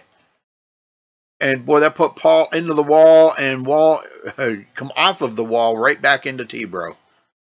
Oh, man, so both of them going to have heavy damage, and I think that might have put T-Bro on pit road permanently because, or out of the race. He might have incidented out. He's out. Oh, my. But that gives Scott Brinson a chance to get back on the lead lap, as he'll be the lucky dog in this. Yeah, as long as he wasn't caught up in any of that. I don't think he was, but yeah, that'll be good. He'll be back on the lead lap. Well, they should probably. I'm kind of thinking that they're going to come to pit road here. Some of these guys up front, well, no, maybe not, because they were just on pit road here about, what, 5 laps ago? About that. But 5 laps is 5 laps, you know. I don't know. I would think about coming to pit road, but do you want to give up that track position? You got plenty of time. We still got lots of laps to go here. What, 40, about 47. 47 to go, so. I think you'll see them come down. Yeah. And they're coming. Yeah, I think that's a very smart decision right there. You know, you got just enough laps on them tires, and these cars are so sensitive to them new tires. Marcus Yetzel decided not to come in. Yeah, I see that. All right, as Nathan Sylvia is first to hit his pit box, he'll get 4 tires, and he's down in the way. Yep, he's out of there already. It looks like Michael Jeans might have beat him off of pit road, but I don't think Michael stopped in his pit stop. I think he overshot his pit. Well, we'll see if he didn't. Marcus Yetzel will be our leader. Let's get... How about we get, you know, somebody that I don't think we've ever talked to. Or, well, maybe we have, but I was thinking about Matt Hummel, but is he even in here? Yeah, there he is. Got him. Matt Hummel, you got a copy? Yes, I do. How you doing up there? Wow, Matt, man, you've been making some major progress out here on the track. Tell us about the racing out there today. Oh, the racing is fantastic. Been having a little bit of issues like the first part of the race, but I'm starting to learn it. Had a little issue not to want to go with the engine, and I ended up figuring it out. So we're making progress. I mean, we're sitting in 4th right now. Hopefully, we can get ourselves a win. Hopefully, if not top 3, top 5, any finish would be fine right now. Oh, definitely, yeah. You're 5th. But still, you know, that's good because you're going to be starting on the inside now. So, but, well, how much is the aero push affecting you out there? I mean, we've been kind of getting conflicting reports out of different drivers. To me, it really all depends. Like, it depends, like, what gear you're in. Like, I know I've been having issue with it in 6th gear, and with 5th gear, I'm just running it perfect. So I don't know what's up with it. It just depends, really. Okay, yeah. Now you're in 4th, so now you'll start on the outside. Oh yeah. We had somebody stop there, but all right. Well, we'll let you go back. Good luck out there, Matt, and I mean that, man. It's going to be a tough finish here. Right now, you got 45 to go, brother. Yep, I appreciate it, Rudy. Thank you. Yes, sir.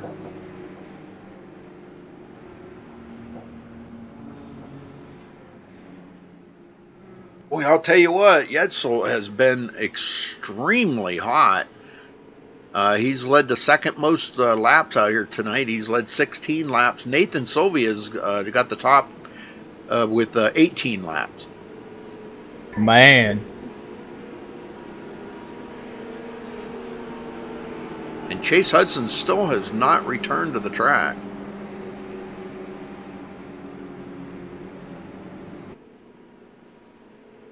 So, Robert, what have you been up to there, brother? Just taking care of Mom and doing all this other stuff. I think I haven't talked to you since, what was it, Father's Day? Whenever I called you. Yeah, I think it was Father's Day. You called to wish me happy Father's Day, and I thought that was pretty cool. I didn't call you. No, that was before then. That's right. It was before Father's Day. Excuse me. My bad. I was checking on you to see because you were sick. Yeah. But happy Father's Day. Well, thank you. And same to you. But, yeah, that's right. It was before Father's Day. Yeah, I was pretty sick. Man, I've been, well, I go back to the doctor next Tuesday. I've got blood work done, so I'll get the report on that and see how everything's going. But I've been back and forth to the doctor so much, it's like, oh my God, you know. I think they got a reserved parking spot out front for me now. There you go. Well, Michael Jeans came back to pit road, so he just wanted to stay out there and he'll top off and get his stuff to go. Well, that's not a bad thing, you know. And being back there with the patient guys, Mark McFadden, the guy that was talking about patience, he's up to 9th, and it's that time where he needs to start thinking about, you know, getting as high up in the ranks here as he can. So lights are out on the pace car. Get them going there, Josh. Nah, I sure can do that, man. It's it's been an interesting race, though. How many cautions have we had so far? 3 or 4? 6. 6? Wow, 6 doesn't seem like it. I know it. But we've had 21 lead changes. Oh, man, 21 lead changes. Well, that's what happens on a track like this, though, with these fast cars. You know, they're weaving in and out and just basically trading positions. Well, to think of it, 6 cautions ain't all that bad. No, not really. Well, they've had a few that have been kind of like really needless, but you know, if you took those out of the equations, we might have about 3 or 4 cautions at the most, which isn't really that bad. It's, you know, that's a pretty good race for 110 but we're laps.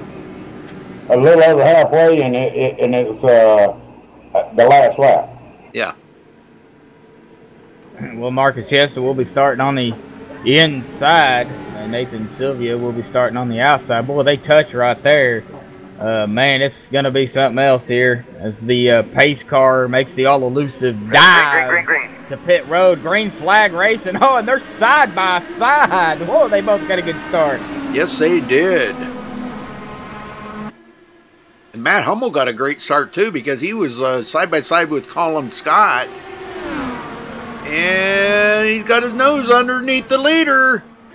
Oh, man, well, them fresh tires will make a big difference. You can hang right there, but wow. In about 10 laps, you wouldn't want to be doing that. He takes a look to the inside for the first time today. Matt Hummel wants to take the lead and collect that bonus point. He's got a good run here. Nathan Sylvia right behind him. They're leaving Marcus Yetsto on the outside, and Matt Hummel coming to the line is going to lead his first lap of the race. Yes, he does collect a bonus point. Now Nathan Sylvia retakes the lead.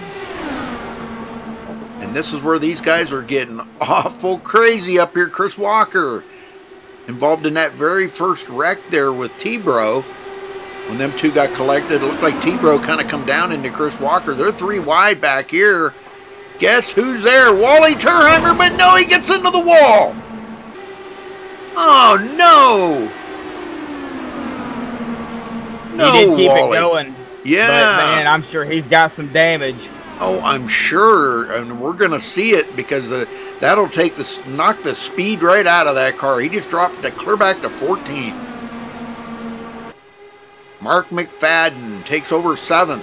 Mark Robertson, the Canadian Rocket, up here in 8th.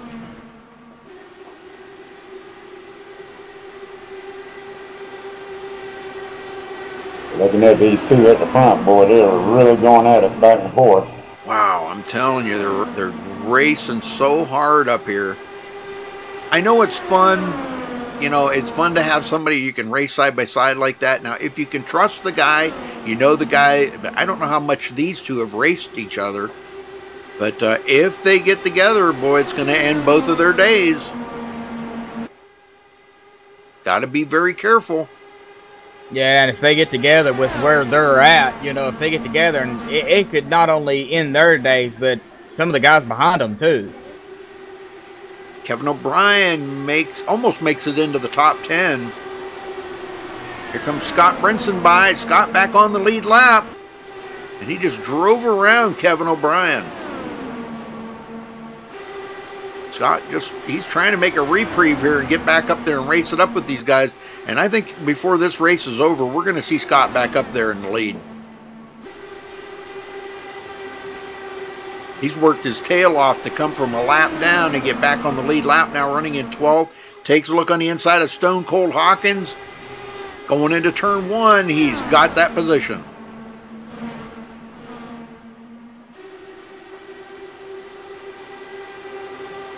And back up front, Nathan Sylvia putting a little bit of distance on Matt Hummel, but here comes Colin Scott looking to the inside. No dice. Calvin Whetstone, 4th. He clears Chris Walker.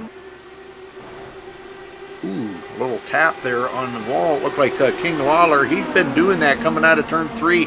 I've seen him do that about 3 times now. Where he just a tap on the wall. Yeah, I've been watching him too, and you know, as being one of my teammates, you know, I'm trying to be biased, but he's my teammate, so you know, I'm rooting for him, and he keeps tapping that wall, and it's making me nervous. Yeah. Let's ride along with old King Lawler right here. Let's see if he does it this time. He's coming up on turn 3.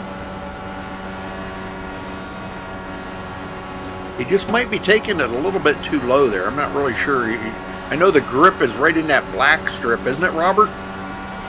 Yes. But he did all right. He passed up Paul Crumry. Well, I'll tell you what, Matt Hummel up here at front with Nathan Sylvia is like a fly on a picnic day, just won't go away. Wow. That was, boy, you dug deep for that one. I'm telling you, he's all over Sylvia. Oh, yeah. They're two big going back and forth. I mean, it's crazy. Yep. And I'm sure Nathan's thinking the same thing because Nathan's tried everything just to get away from him, but he just can't shake him. Yep. Well, that's that draft. You know, the draft on these cars is so hard to break, and they're still side by side. Holy smokes, look at that. We got a caution. Trying to find it here. Marcus Yedstol. Oh, no. Let's see what happened.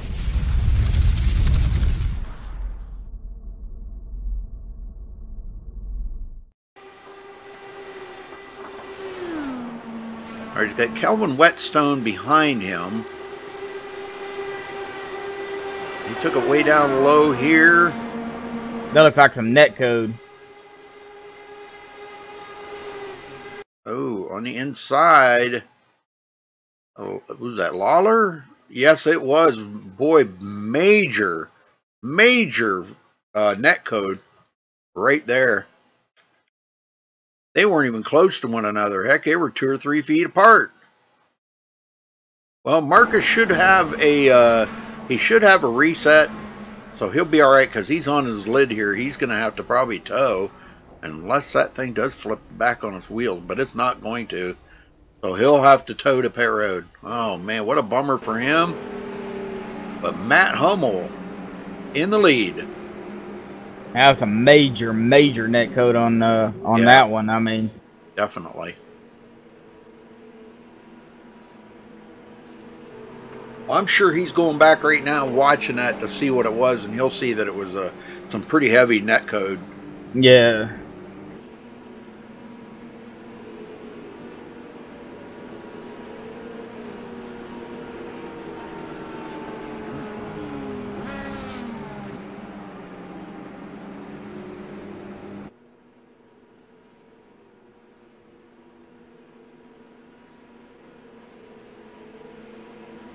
Oh, Kelvin Whetstone will be 3rd, Chris Walker 4th, Colin Scott 5th, the King Lawler 6th place, Paul Crumry 7th, Mark McFadden 8th, Scott Brinson up to 9th as they all come to pit road here. Mark Robertson, that'll be your top 10. Here they come to pit road.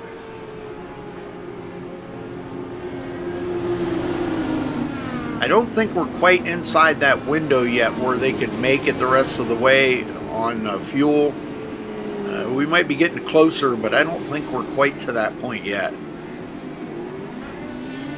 90% fuel, I believe it is. Okay. Yeah, we're not inside that then. All right, looks like Matt Hummel will beat Nathan Soyoff of pit road, but Adam Blocker, it looks like him and Michael Jeans stayed out. So I think it's about time that we talk to Adam. You want to talk to him? Sure, why not? There you go. Adam Blocker, this is Josh from the booth. You got a copy?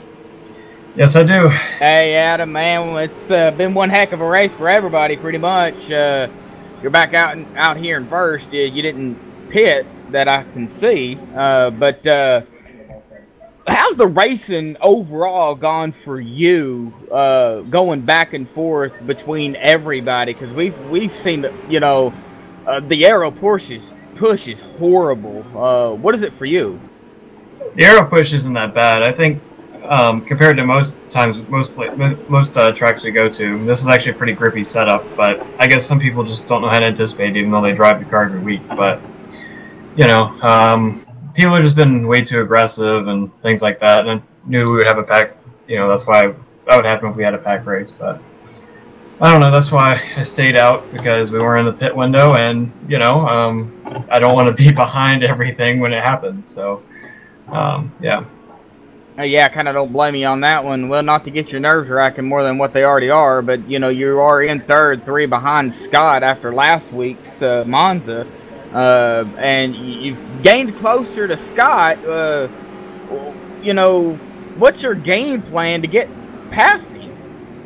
Well, the game plan is just to finish higher than him. It's pretty simple. I don't know what else I can say, but yeah. Can you do I have any damage on either of my side pods? Well, we shouldn't really tell you that. That would be kind of cheating. Really. All right. All right. Sorry, Adam, but you know, I don't want to be doing that for everybody. And oh my God, then somebody will accuse us of cheating. All right, I understand, but my car didn't seem to be damaged when I was running along. So even if I have a little bit, it's not really doing anything. I don't think so, but I'm about to find out. Yeah. So the car looks okay. You know, I'm not looking at it up close, but it looks okay from a distance. Thank you. It's been I've never seen racing like that. Now, go back, rewind back there when we seen you dirt tracking coming out of turn 3.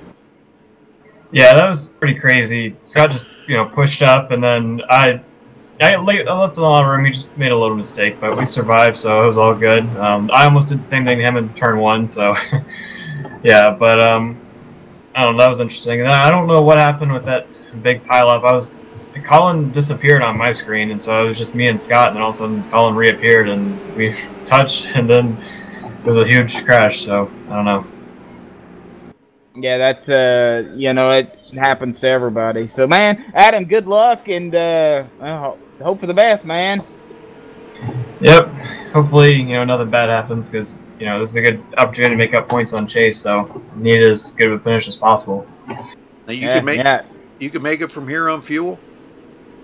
No, everybody's going to have to make another stop, because the pit window that I did was 27 laps if you're running alone, so I don't know how they're going to make it, unless we have a bunch of yellow. But even then, you might want fresh tires, because it pushes a good amount of old tires. So. Oh, yeah. That's kind of my thinking on staying out, but I was surprised I was the only one to stay out, but because the other thing is, if we have green flag pit stops, I don't lose a lap. I wouldn't lose a lap when I pit, so... Yeah, true. You got a point there. Well, y'all's getting doubled up, Adam. We'll let you get back to it, man, and good luck. Yeah, thank you guys for calling the race. Oh, not a problem, man.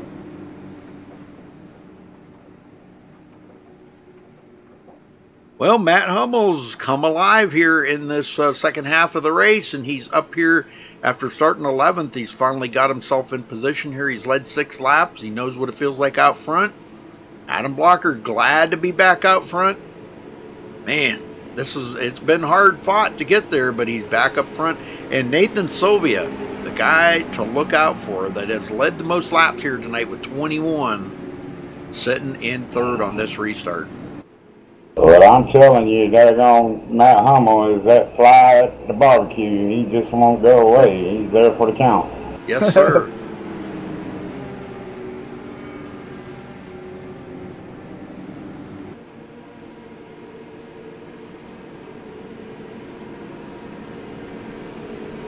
Like 19 drivers left in the race.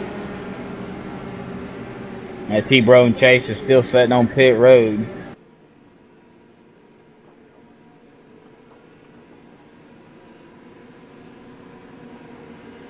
Well, tighten them seatbelts down good and tight, folks, because here we go. 215 mile an hour into turn 1. Let's get them going here. Pace car's about to head to pit road. Green comes out almost immediately. Pace car never moved and it was already green. Kelvin Whetstone looked like he had pulled out there, tried to get him run, but it wasn't going to happen. Adam Blocker hanging on to it. Nathan Sylvia takes over 2nd. Chris Walker back into 3rd, running that Oculus Rift. That's got to feel pretty good to him, man. That would be feeling like real life racing. And he's going to go 3 wide. Whoa! And he's going to take over the lead. Oh, we got a spin! Caution somewhere, caution. Matt Hummel involved. Oh, that was Matt. Oh, my. Yeah, I'm Paul Crummer. I got involved in that as well. Oh, no. Let's go back and take a look and see if we can figure out what happened to Matt Hummel. Golly, man. Well, it's getting down close to the end of the race, and the natives are getting restless. Yeah, they put the splash water on Matt Hummel. Okay, Chris Walker goes 3 wide into the turn. Now Matt Hummel's way up high. Oh, yeah, there it is right there. Kelvin Whetstone got into the back of him. So now Kelvin continues on, but he's going to have damage. And Paul Crumry, oh my, a jump. And Mark McFadden got a piece of Matt Hummel too, so he's going to have damage. Oh, but Crumry hard into the wall. Whoa. Well, there's a few trips to the infield care center. Hopefully everybody's okay. And that is caution number 8. And look who's sitting in 4th. Scott Brinson, yep, he's back in it. As long as he stays out of trouble now, he may come out of this with a decent finish. if he can stay within the grasp of Adam Baker or Adam Blocker right now, he may wind up staying ahead of him in the points, only by maybe a point or two. Yeah, with only a 3-point spread between Scott and Adam right now, you know, it's it's going to be close. Chris Walker just led his first lap of the race.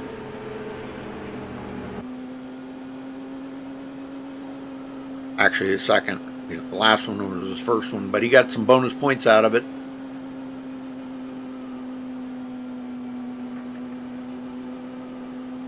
That'd be kind of cool to drive the Oculus Rift, wouldn't it? Oh yeah, it would. I mean, I've seen, you know, I've heard, I haven't seen, but I've heard people talk about them, and you know, they say it's so totally realistic, makes you dizzy, but you know, it's awesome. I'd love to have one.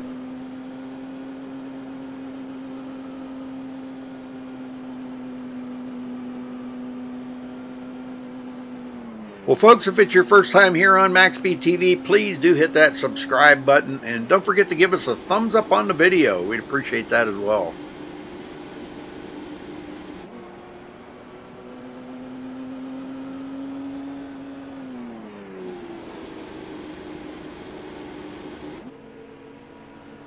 Matt Hummel is officially out of the race. Yep.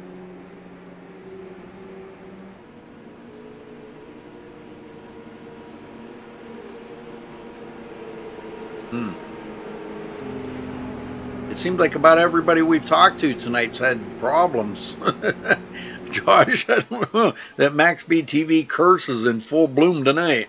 I guess so. Although I don't believe in it, but, you know, it seems like it does happen on occasions.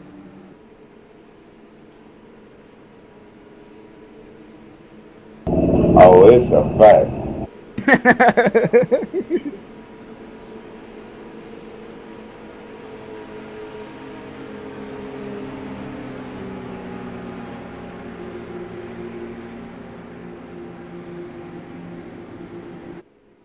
I guess we're going to be going one more time around before the pace car's light, the lights on the pace car goes off. I figured they'd go off that last time.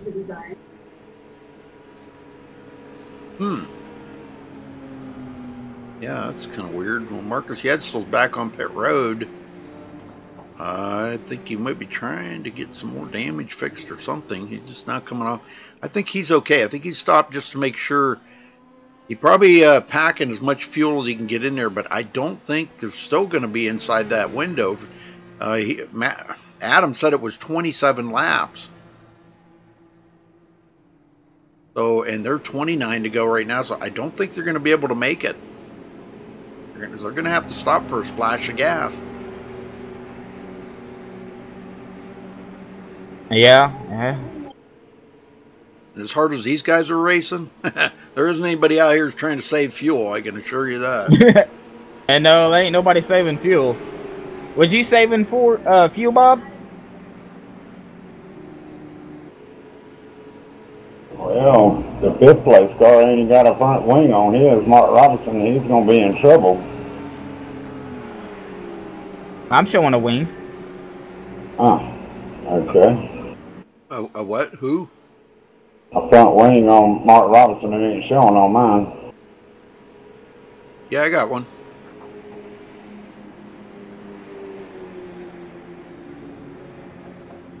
Oh, one of those iRacing ordeals. Yeah, just a graphical glitch. I've had many of them too. I've had cars come around with no hood on it, and the next lap they got a hood on it. It's like weird. All right, lights are out now. We're going back green. We got we'll have 27 to go. Now, some of the guys may try to push it to the end. I don't think we've seen the last of the caution though. I don't think we have either, Rudy. And you know, if they try to make it on fuel, it's going to be close on fuel. Who's going to try and save and who's going to bank on a caution? That's what it's going to come down to. Yep, exactly. Fuel run anywhere 28 to 29, so. Well, Adam said it was 27 if you're running by yourself, but they're in the draft here.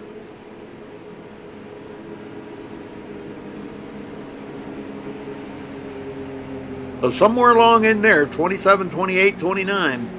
And it's, I don't know if anybody's going to try to push it, see if they can make it.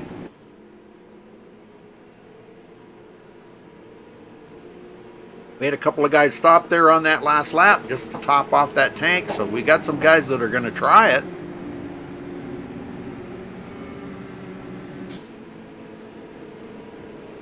We'll get them going one more time here, Josh. I sure can do that. Chris Walker on point. Nathan Sylvia on the outside of him.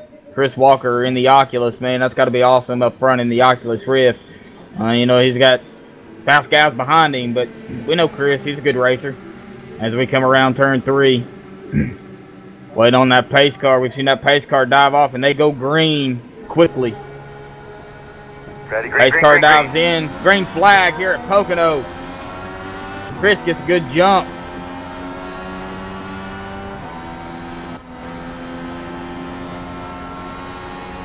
Mark Robertson back here, 5th place.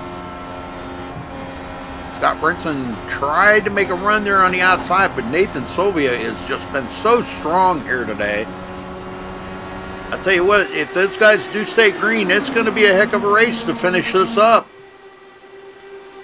Sylvia to the inside of Chris. Wow, look at the power he's got. He did that all in the matter of one turn, too. I'm telling you, man, he has been on a rail here tonight. He can do no wrong. I shouldn't say that. Knock on wood. I don't want to jinx him in any way, but Chris Walker still side by side with him. Nathan is clear of him, but he's not going to stay that way. He's going to try to stay down low. Adam Blocker right there. Chris Walker fights back on the outside. Caution somewhere. Oh, we got a caution in the back somewhere. Mark McFadden. Holy smokes, he's in the fence, folks. Wow, is he in the fence? Let's see what happened here to Mark Walker. Or Mark McFadden. That's our Canadian buddy there. Oh. We didn't want to see that happen to him.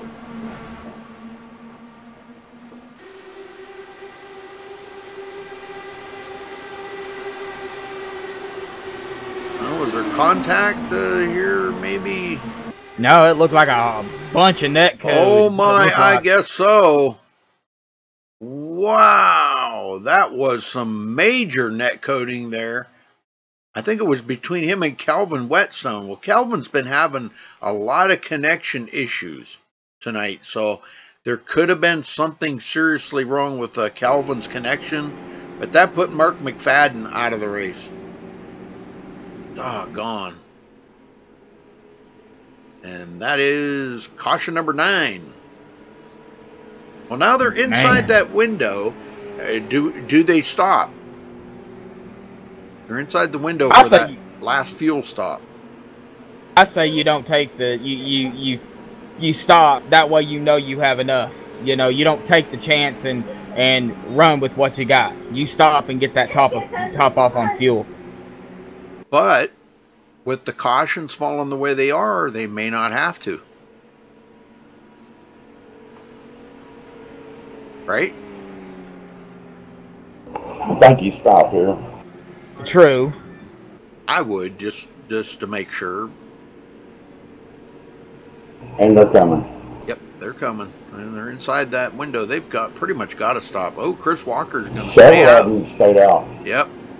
They're taking that chance. Brinson stayed out. I don't know if that was a good chance or not, but I guess we'll find out when it comes down to the end of it.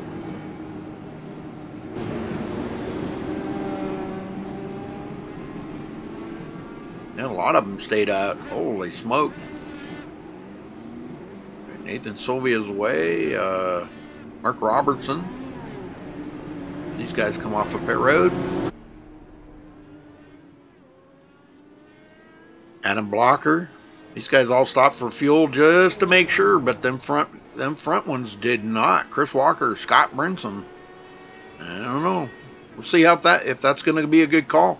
They're probably banking on another caution. If another caution flies, that pretty much solidifies their chance that they took staying out on for fuel. But our tires going to be able to hold up that long?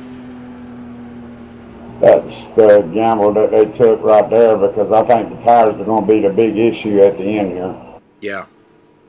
Yeah, because once you get over 20 laps on these tires, boy, they're pretty much shot.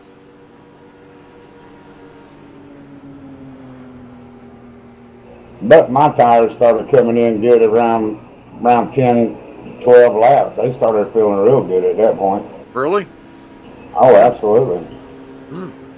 But as the fuel burned off, I mean, you know, that's when you have all your issues. But my tires felt really good after 10 laps. Yeah. Yeah, as the fuel but I burns, don't drive as hard as others. Yeah, true. As the fuel burns off, it lightens up the car, so you know it gets a little squirrely.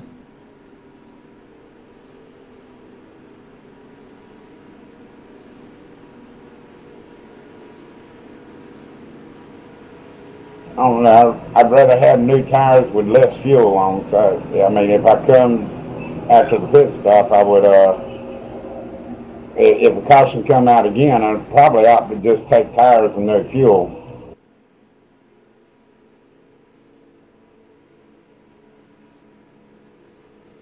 Well, the field is really shortened down. We've lost about, what, 7 drivers? Yeah, we've lost 7 drivers. Wow. Right now, Hilton Young's the only one a lap down. He may get the wave by here. No, he pitted. Never mind. So he will not get the wave by.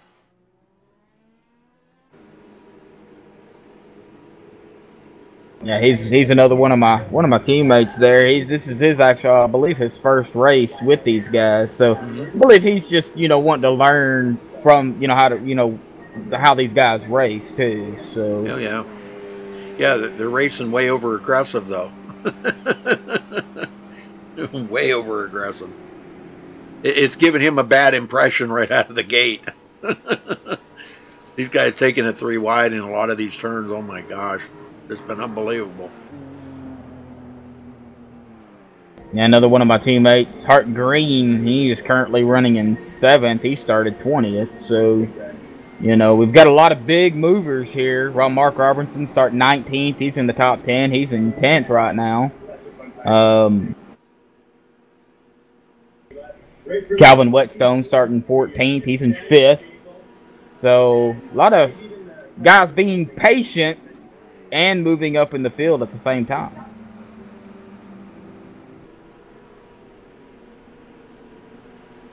Well, should get the one to go this time. Well, I don't think they will, but we might. I think them guys laid back way too far, and I think well, I don't know. We'll see.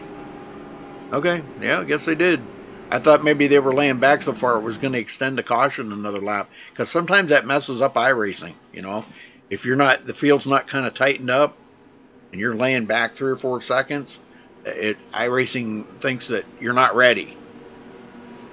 Kind of gives them a false positive. I've seen that happen before, but it didn't happen here. Good. They're going to go back green. So 21 to go at the line. Get him going, Rudy. All right, we'll do it. Well, Robert, sorry about your bad luck tonight, man. It was good to see you out there racing again. How did it feel, man? It was pretty fun. Scott's been after me to get back over here and put some laps down. So, well, yeah, I was having fun up to the point that I started collecting all them incident points. Yeah. Well, he asked me about doing that Indy Light race that you wanted to race in, and I said no, because I'm not going to do 2 in a row. Ain't going to happen. I'm not doing 2 in a row again. It's just too much. You know what I mean? Boy, by the time I got done with the second one, I wouldn't even have a voice left. I'm not getting any younger there, Robert. You and me both. I'm going to hit the big 6-0 here in less than 6 months. But I told him he can get over it. I was racing that race. There you go. That's right. You don't like it? Tough bananas, right? Pace car's in. There's the green. Chris Walker got a good jump on that start. And Garrett Maines is back into the picture. Wow, these guys are racing crazy up here right now. Colin Scott 4th, Michael Jeans 5th. This is Benson for the lead. And he got a pretty good run there on Chris Walker and a little bit of help from Garrett Maines. And I'm telling you, I don't think we've seen the last caution because the way these guys are racing behind him is getting awful crazy back here. Whetstone, we've seen the problems he's had with connections. They're taking Mark McFadden out with that big net code there. Man, that was crazy. Nathan Sylvia in 5th.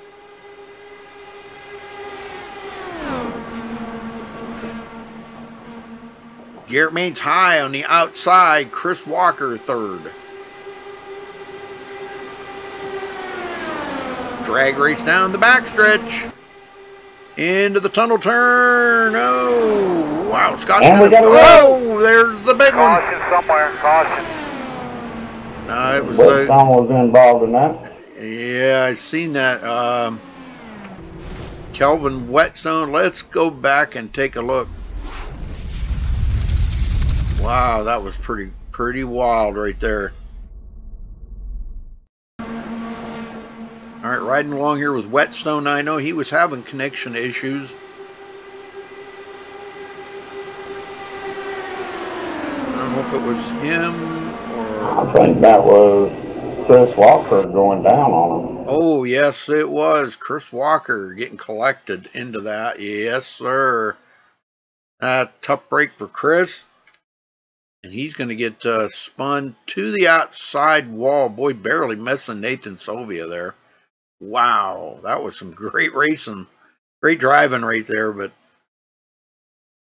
Ooh, Kevin O'Brien did get a piece of Chris, but I think he's okay. Yep. Oh, man, tough break. Well, it looks like Kelvin Whetstone on pit road. Scott Brinson is our new leader. And this is caution number 10.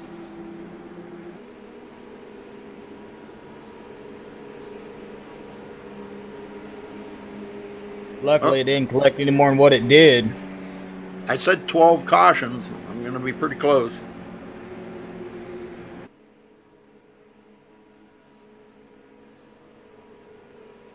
I don't think you're done yet. Oh, no. No, we're not done yet.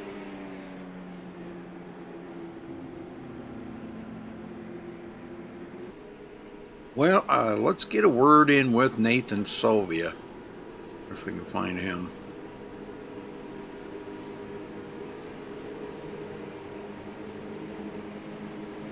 I think that's him right there. Nathan Sylvia, you got a copy? Yes, sir. Well, Nathan, you've been the guy out here to beat tonight, man. That car is on rails, brother. Tell me about the racing and just how intense this has been out here to try to stay up front. Well, I mean, just like you said, it's really intense. I mean, you gotta really hold the bottom or do something to prevent them from getting underneath you and to get the run going into the corner so they can get the bottom and just blow right past you. I mean, it's really intense, and half of the wrecks have been really just racing instance of who can get to the corner and who can get to the bottom first. Well, now once you get down there to the bottom, because like I said, you know, we've been hearing more guys saying that there isn't, the aero push is really not that bad. Do you kind of concur with that? That it's not as bad tonight as it you thought it would be? Yeah, unless you're right behind somebody. If you go for the pass and there's nobody else in front of you, it's you can blow it by him. But if there's someone else going to be right in front of you, you're going to get pushed up to the wall. Oh, brother. Well, that's not something you want to see. Well, do you think you got the winning car tonight? I think you do. I mean, I think I do, but in that last wreck, I get a little bit of a glimpse of it, so hopefully it doesn't hurt the car. I do get a reset, but track's positions is so key here. It's just difficult. Well, now fuel's out the window. You don't have to worry about that. But tires, are you able to make it, you think, okay on tires? Yeah, the tire wear hasn't been as bad here, I'm pretty sure. Unless you're, again, right behind somebody, then your tires will wear, but we haven't saw that yet. So hopefully we can make it all the way with these tires. All right, well, Nate, we'll let you get back at it. Good luck out there, brother, and bring that car to victory lane. Thank you, I'll try. All right, buddy. I hope I didn't just jinx him. You know that MaxSpeedTV jinx. He's in the ball for sure now. Oh, man, yep. Him and Garrett Maines will get together going into turn one. It'll be all over but the crying.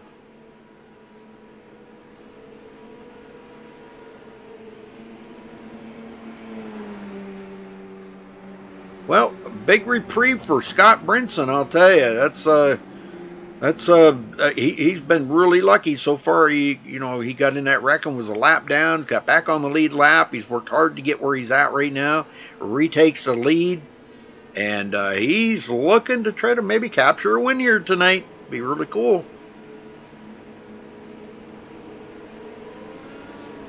Yeah, it was, being a lap down and then now leading on the lead lap. He's been patient, got back up here. Now the key is to stay up here. That's the key for Scott. Yep. Yeah, he does not need to pit for anything now, unless he would have damage or something, but he does not need to pit for anything. All he's got to do is just try to stay ahead of them guys. And I'll tell you what, the guys right behind him there, Garrett Maines, Nathan Sylvia, Michael Jeans, Colin Scott, those guys, they want this victory probably as bad, if not worse, than what Scott does. They've got a chance to win here without Chase Hudson being out here and a couple of these other fast guys. So they want this. Adam Blocker is stuck way back in the 11th place, and he's got damage. Look at the serious damage he's got. No resets left. He ain't gonna be able to drive that car like that.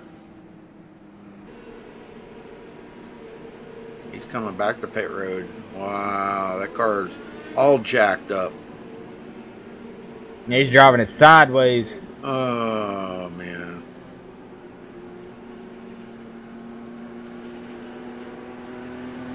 Didn't we just talk to him? Just a few laps ago? And yeah, and that's the reason why Nathan Sylvia is a cooked goose.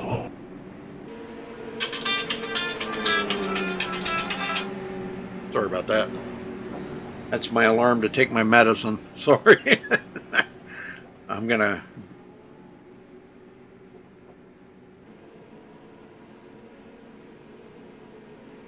Yes, sir. I can't do that.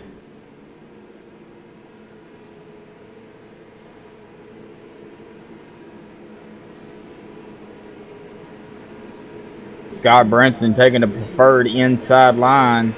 On the outside of him, those Garrett Maines in the number 12. Nathan Sylvia in third behind Scott Brinson in the number 81. Michael Jeans on the outside in fourth in the number 38. And Colin Scott will round out your top 5 on this restart. So back up front, oh man, it's going to be a shoot to the finish here with about 15, 16 to go. 15 to go at the line. 15 to go at the line. Man. And I think we're going to see another caution. As they turn around turn 3. Oh, man. Here they go. They're getting tight. They're tightening up. And pace car dives in. Green flag before the pace car even dives in. And Scott got a jump, but right behind him was Garrett Maines. And on the outside, well, now, whoa, man, they're just switching spots. And Nathan Sylvia got a run there on Garrett Maines, goes right into second. Now he's just got one more to go to try to get around Scott. And good luck with that. He's going to try it on the outside. The power side. Boy, the power move he made up there. Yes, it was. Him and Scott pretty close to one another through the tunnel turn. He made it okay. Boy, that's the turn that you got to be very careful. Garrett Maines coming back on the inside for second, and he's going to regain that second place from Nathan Sylvia. Michael Jean's looking on back here. Stone Cold Hawkins still in the picture. Adam Blocker takes his car behind the wall. There's another chase contender out of it. Wow, that's not going to be a good points night for Adam Blocker. He's back in 13th and probably will finish 14th overall for the night. Calvin Whetstone will pass him up on this next lap.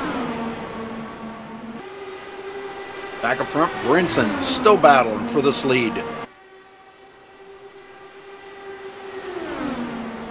You know, what can you do right now, Robert, to try to keep these guys calm, cool, and collective, and think smart about their decisions out here? What could you tell these drivers? We're this close to the end. That ain't gonna happen. It's just not going to happen right now. These guys, no. You could talk to them till you were blue in the face and they wouldn't listen, right? No. If you seeing the moves, which y'all are, what I'm seeing, I mean, this is the race right here. Yep, this is the race. Yep, you're going to take chances that you probably haven't taken all race long, correct? That's exactly right. Scott Brinson, he's doing his job of taking that bottom down there, and as you watch, he'll come down and he'll start weaving down the Long Pond straightaway here, and he's trying to get in position where he can put his car down at the bottom first going into the turn one here. Yep. Patience are no longer even considered right now. You talk to one of these drivers I hear about patience, they go, huh, you must be talking to somebody else. You're not talking to me because I don't have any right now. Here comes Nathan Sylvia as he's trying to work his way back up to the front here, and everybody's just dicing and jiving right now. Yep. And it's going to get real tricky here. Stone Cold Hawkins just drove around the outside of Garrett Maines and goes into second. Wow, what a power move by him. Coming from 12th place, he's been patient all race long. But like I just said, patience are out the window. Garrett Maines coming back on the inside.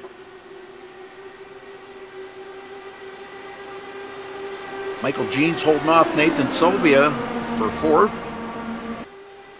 And here comes the Canadian Rocket up through, and Wally Terheimer. Wally's still in it. Trying to help his buddy Nathan Sylvia out there. Them two are actually in TeamSpeak together, so they might be a little bit of teamwork going on right there between them two. Everybody's ducking and dodging as we race into turn one. And Stone Cold Hawkins for the lead for the first time today. Is he going to be able to hold on to that lead, though? That's the whole question. Well, he's got his hands full with Scott Brinson, one of the masters out here, so...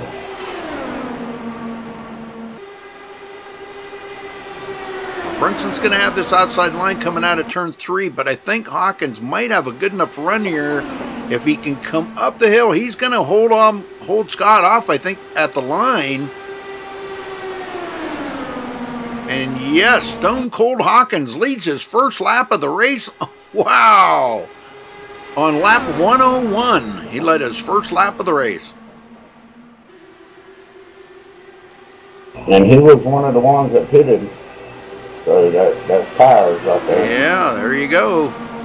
He could hold it right down on that bottom and got a good run off. Scott's got to be up there on the high side, and he can't quite get that run off like like Stone Cold Hawkins can. Garrett Maines all over Scott's tail right now, trying to figure out which one he wants to follow, which one he wants to draft with. Looks like he's pulled out here and going to go with Stone Cold Hawkins. Hawkins leads another one. He'll easily pass Scott Brinson. Well, I said they would. Garrett Maines now on the inside of Scott Brinson.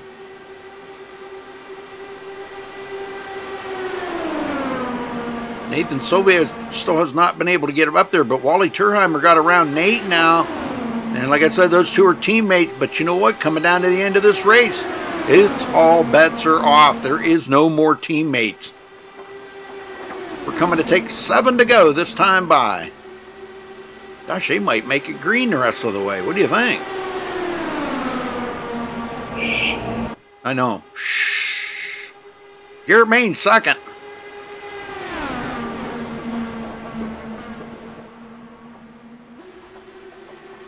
Well, I know as much as Scott wants to win, he needs to look at the big picture right now. He's got Adam Blocker, Chase Hudson, which are right there nipping on the heels. You know, them three are pretty tight in the points.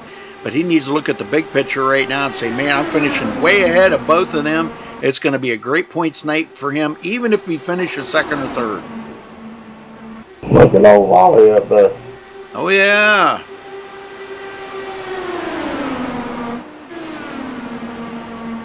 Yep, Wally's giving him a tough time. I told you Wally'd be there at the end. He started back in 15th, and he stayed Garrett Maines pushes Austin in the corner. Wow. Give him a nudge in the corner there. That could have been ugly for everybody. Oh, yeah, definitely. Brinson comes up on for second.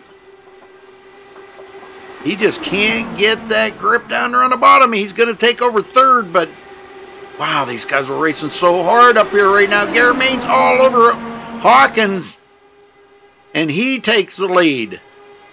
Right now, Austin Hawkins is doing everything that he's supposed to be doing, checking that bottom down there.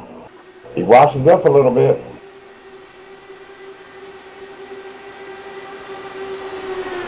Garrett Maines has the lead right at the moment.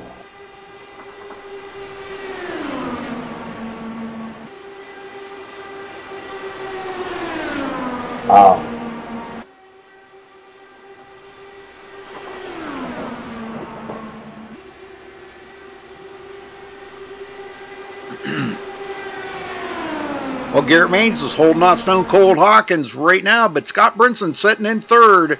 4 laps to go, folks. Josh, you still there? You fall asleep? Yeah, I'm still here. I'm just watching it, man. It's getting nail-biting nervous up here at the front, watching these guys go weaving back and forth.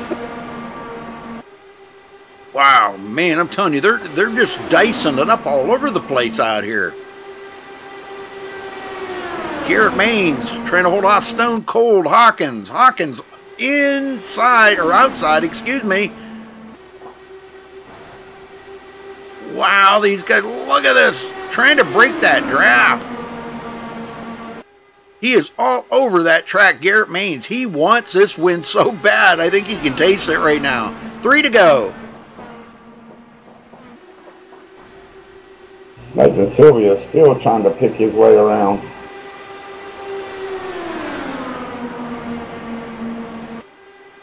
Yeah, Wally Turheimer 4th. Michael Jeans and Nathan Sylvia, boy, they've been in a tight battle back here for 5th and 6th. I just don't even know what to think about what the outcome of how this is going to end. They're coming to 2 to go this time.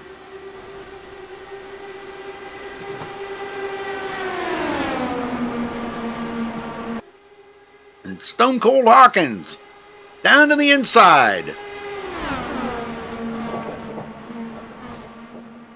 Garrett Maines going to try to do a little draft in here. He's going to stay on the outside. Scott Brinson going to go with him. Right now, Stone Cold has got the preferred line, so 3 wide. Brinson taking a chance. Ooh, that's an ugly chance to take on older tires than these guys have got. Garrett Maines, Brinson second. White flag, nice and White smooth. flag in the air. Stone Cold Hawkins trying to fight back on the inside. Oh, a little bump and a bang going on with Wally Turheimer. Oh, they're not done yet. Hawkins going to drift way back. Nathan Sylvia going to get third. Now the race is on up front here between Garrett Maines and Scott Brinson for the win. One more turn to go. Who's going to get the run off of turn 3? Maines with newer tires, Brinson with older tires. Maines for the lead.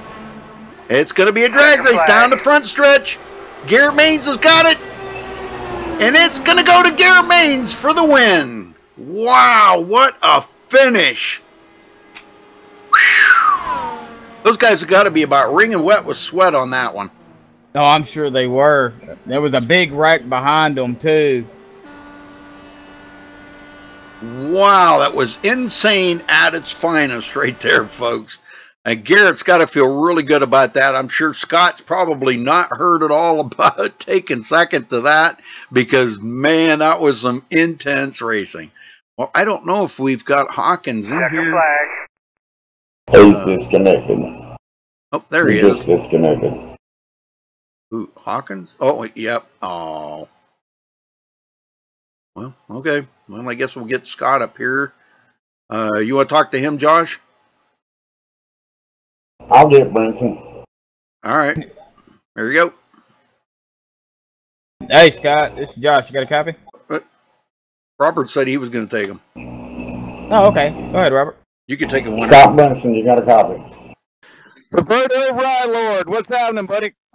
Man, that last several laps was so intense. You were all up on the wheel. I'll tell you what, buddy, you had a great finish. I know you were looking for the win, but you can't be mad for that racing that went on there at the end. Tell us about your race. Yeah, no. You know, I'm sure I'm going to be a little disappointed that I didn't win, but I drove my ass off, and Garrett just drove just a little harder, and that lower line was just better coming through the corner through 3 there. And didn't have much for him. I tried to squeeze him down as much as I could coming through the corner, but just didn't get a big enough run through the corner. Had I pitted and got tires before, I think I would have probably been able to make that move and probably would have won it. But unfortunately, it didn't happen, and he drove a hell of a race and won the race. Well, everybody was watching the race going on between you and Stone Cold. Stone Cold had a really nice race there at the end, and I mean, young guys were keeping it pretty clean there. We thought we would see more cautions there toward the end, but that was intense racing. Yeah, there were a couple times when you know, they were weaving around a lot, and it was starting to get reckless. And I had to tell them, you guys got to calm down a little bit here, because there were a couple times had I not gotten out of it, Garrett would have got me once, and Austin would have definitely come down and got me and knocked me in the grass. But I anticipated. I've raced in the fixed series, so I've seen that a time or two. So I anticipated it. And luckily we survived it. I brought home a second place finish. The 2 guys I'm battling in the championship, one of them finished last, and the other one, I'm not sure where Adam finished. So I look at this as a victory tonight, man, a victory. Well, Adam finished 14th, 15 laps down. Scott, anybody you want to thank tonight? Oh, yeah, of course.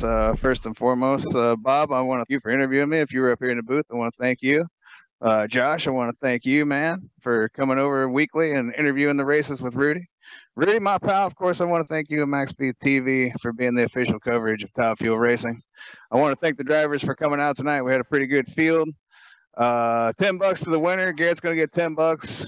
I'm going to get $10. So basically, Paul just give me $5 and I'll keep my 5. And Sylvia's going to get $5. So people are going to get some money. It was a good race, man. I know we had some cautions, but the setup, for whatever reason, it was just pack racing. It was the iRacing setup with basically default weather, and for whatever reason, it was just where we couldn't break away. So it is what it is. We'll move on to Indy. And I want to thank all the fans for tuning in. My mom, if she tuned in, love your mom. I know she's in the Smoky Mountains up at the cabin, so I don't know if they got internet up there or not. Her and the family are doing the weekly thing up there, so she may not have been able to tune in. I want to say hi to Brittany if she tuned in. Hope you enjoyed the race, Brittany. I tried to bring it home, but a little short tonight. Anybody else that might have known that tuned in? Of course, I want to thank Paul Crumb Rye for sponsoring the race, Crumb's Customs Graphics. If you need a paint scheme for your car, just hit up Paul Crumb Rye on Facebook. He'll make you something nice, and you can nitpick and be picky, and he'll make it even nicer. So hit him up if you're looking for a paint. But that's about it from here. All right, buddy. Well, congratulations on finishing second, Rudy. Thanks. Josh, you got the winner? Yeah, sure do. Garrett Baines, you got a copy. Yes, sir. Well, Garrett, man, that was a hard-fought race throughout the whole thing, man. You brung it home, qualified 5th. You got the win, man. How was the overall racing there toward the end of about the last 15 laps? Man, it was tight throughout the whole thing. What'd you think of it? That was just an amazing ending. I have no idea how I came through the field there, but I ended up running the Brinson line to hold my spot, and honestly, the Brinson line. That was the Sylvia line. He taught us all that early on. That was the Sylvia line. The Sylvia line. But yeah, I'm not really sure how I ended up getting my way through there, but a bunch of things worked out just perfectly for me. Anybody realize what happened under caution? Because I still haven't gone back and watched that replay. I ended up letting my mom drive for I need to use the bathroom, so I let her hop in the chair and drive under caution. I come back literally 20 seconds later, and I'm sitting in the grass, and they're like, "Dude, what happened?" I've destroyed somebody else's car. I'm like, "How does that happen? It's under caution." So I had to go. I went a lap down because I had to pit under yellow when it said closed. So just from halfway, it was just a mess, but it all worked out. Yeah, you brung home the all-elusive win, man. I mean, it's hard to win. They say, oh, gradually the wins will come to you, and man, you got one tonight. So it was nail-biting throughout the whole race, weaving back and forth. I'm not sure how many actually lead changes we had, but that doesn't matter at the end. You came home first place. So congratulations with that. And is there anybody you want to thank or give a shout-out to, bud? I'd really like to thank Scott and Stone Cold for racing me clean. That was just quite an amazing ending. Just Scott for putting it all together. Everybody in the league, for racing clean there throughout the whole race. We had a little ups and downs, but we all got through it. I'd like to thank my friend William for tuning in tonight. Also, I'd like to apologize to T-Bro for whatever happened under caution. And my mom says sorry. And that's about it. Well, all right, Nate, man, or Garrett, man. We'll Nate. Now I'm getting names mixed up, Garrett. We'll see you next week, man, and go celebrate. And the first wins are always awesome. That's got to feel really good, Garrett. Congrats to you, buddy. Thank you. All right, let's run down through the results here, Josh. Garrett Main's coming home with his first win in the league here. Bringing it home, beating Scott Brinson, by less than a half a car. That was pretty amazing. Scott finishing second. Good points night for Scott tonight. Nathan Sylvia in third. Michael Jeans fourth. Stone Cold Hawkins finishing fifth. Colin Scott sixth. The King Lawler seventh. Kevin O'Brien eighth. Hilton Young ninth. And Wally Turheimer finishing 10th. Josh? Yes, sir. We got Hart Green finishing 11th. Calvin Whetstone in 12th. Mark Robertson in 13th. Adam Blocker in 14th. Chris Walker in 15th. Marcus Yedstall in 16th. Mark McFadden in 17th. Paul Crummer in 18th. Matt Hummel in 19th. And Travis Browder in 20th. Rudy? Brad Truax, 21st. Robert Riley with a bad finish here tonight, getting caught up. And Chase Hudson, our points leader, finishing dead last tonight. Boy, terrible night. How about that, huh? Wow, that's what I said. It's going to be a good points night for you tonight, Scott, beating both of those guys. I'm heartbroken over it. I'll bet you are. All right, folks. Well, thanks for watching, and congrats again to Garrett Maines for winning here for Top Fuel. And until next time, stay safe and have a good night.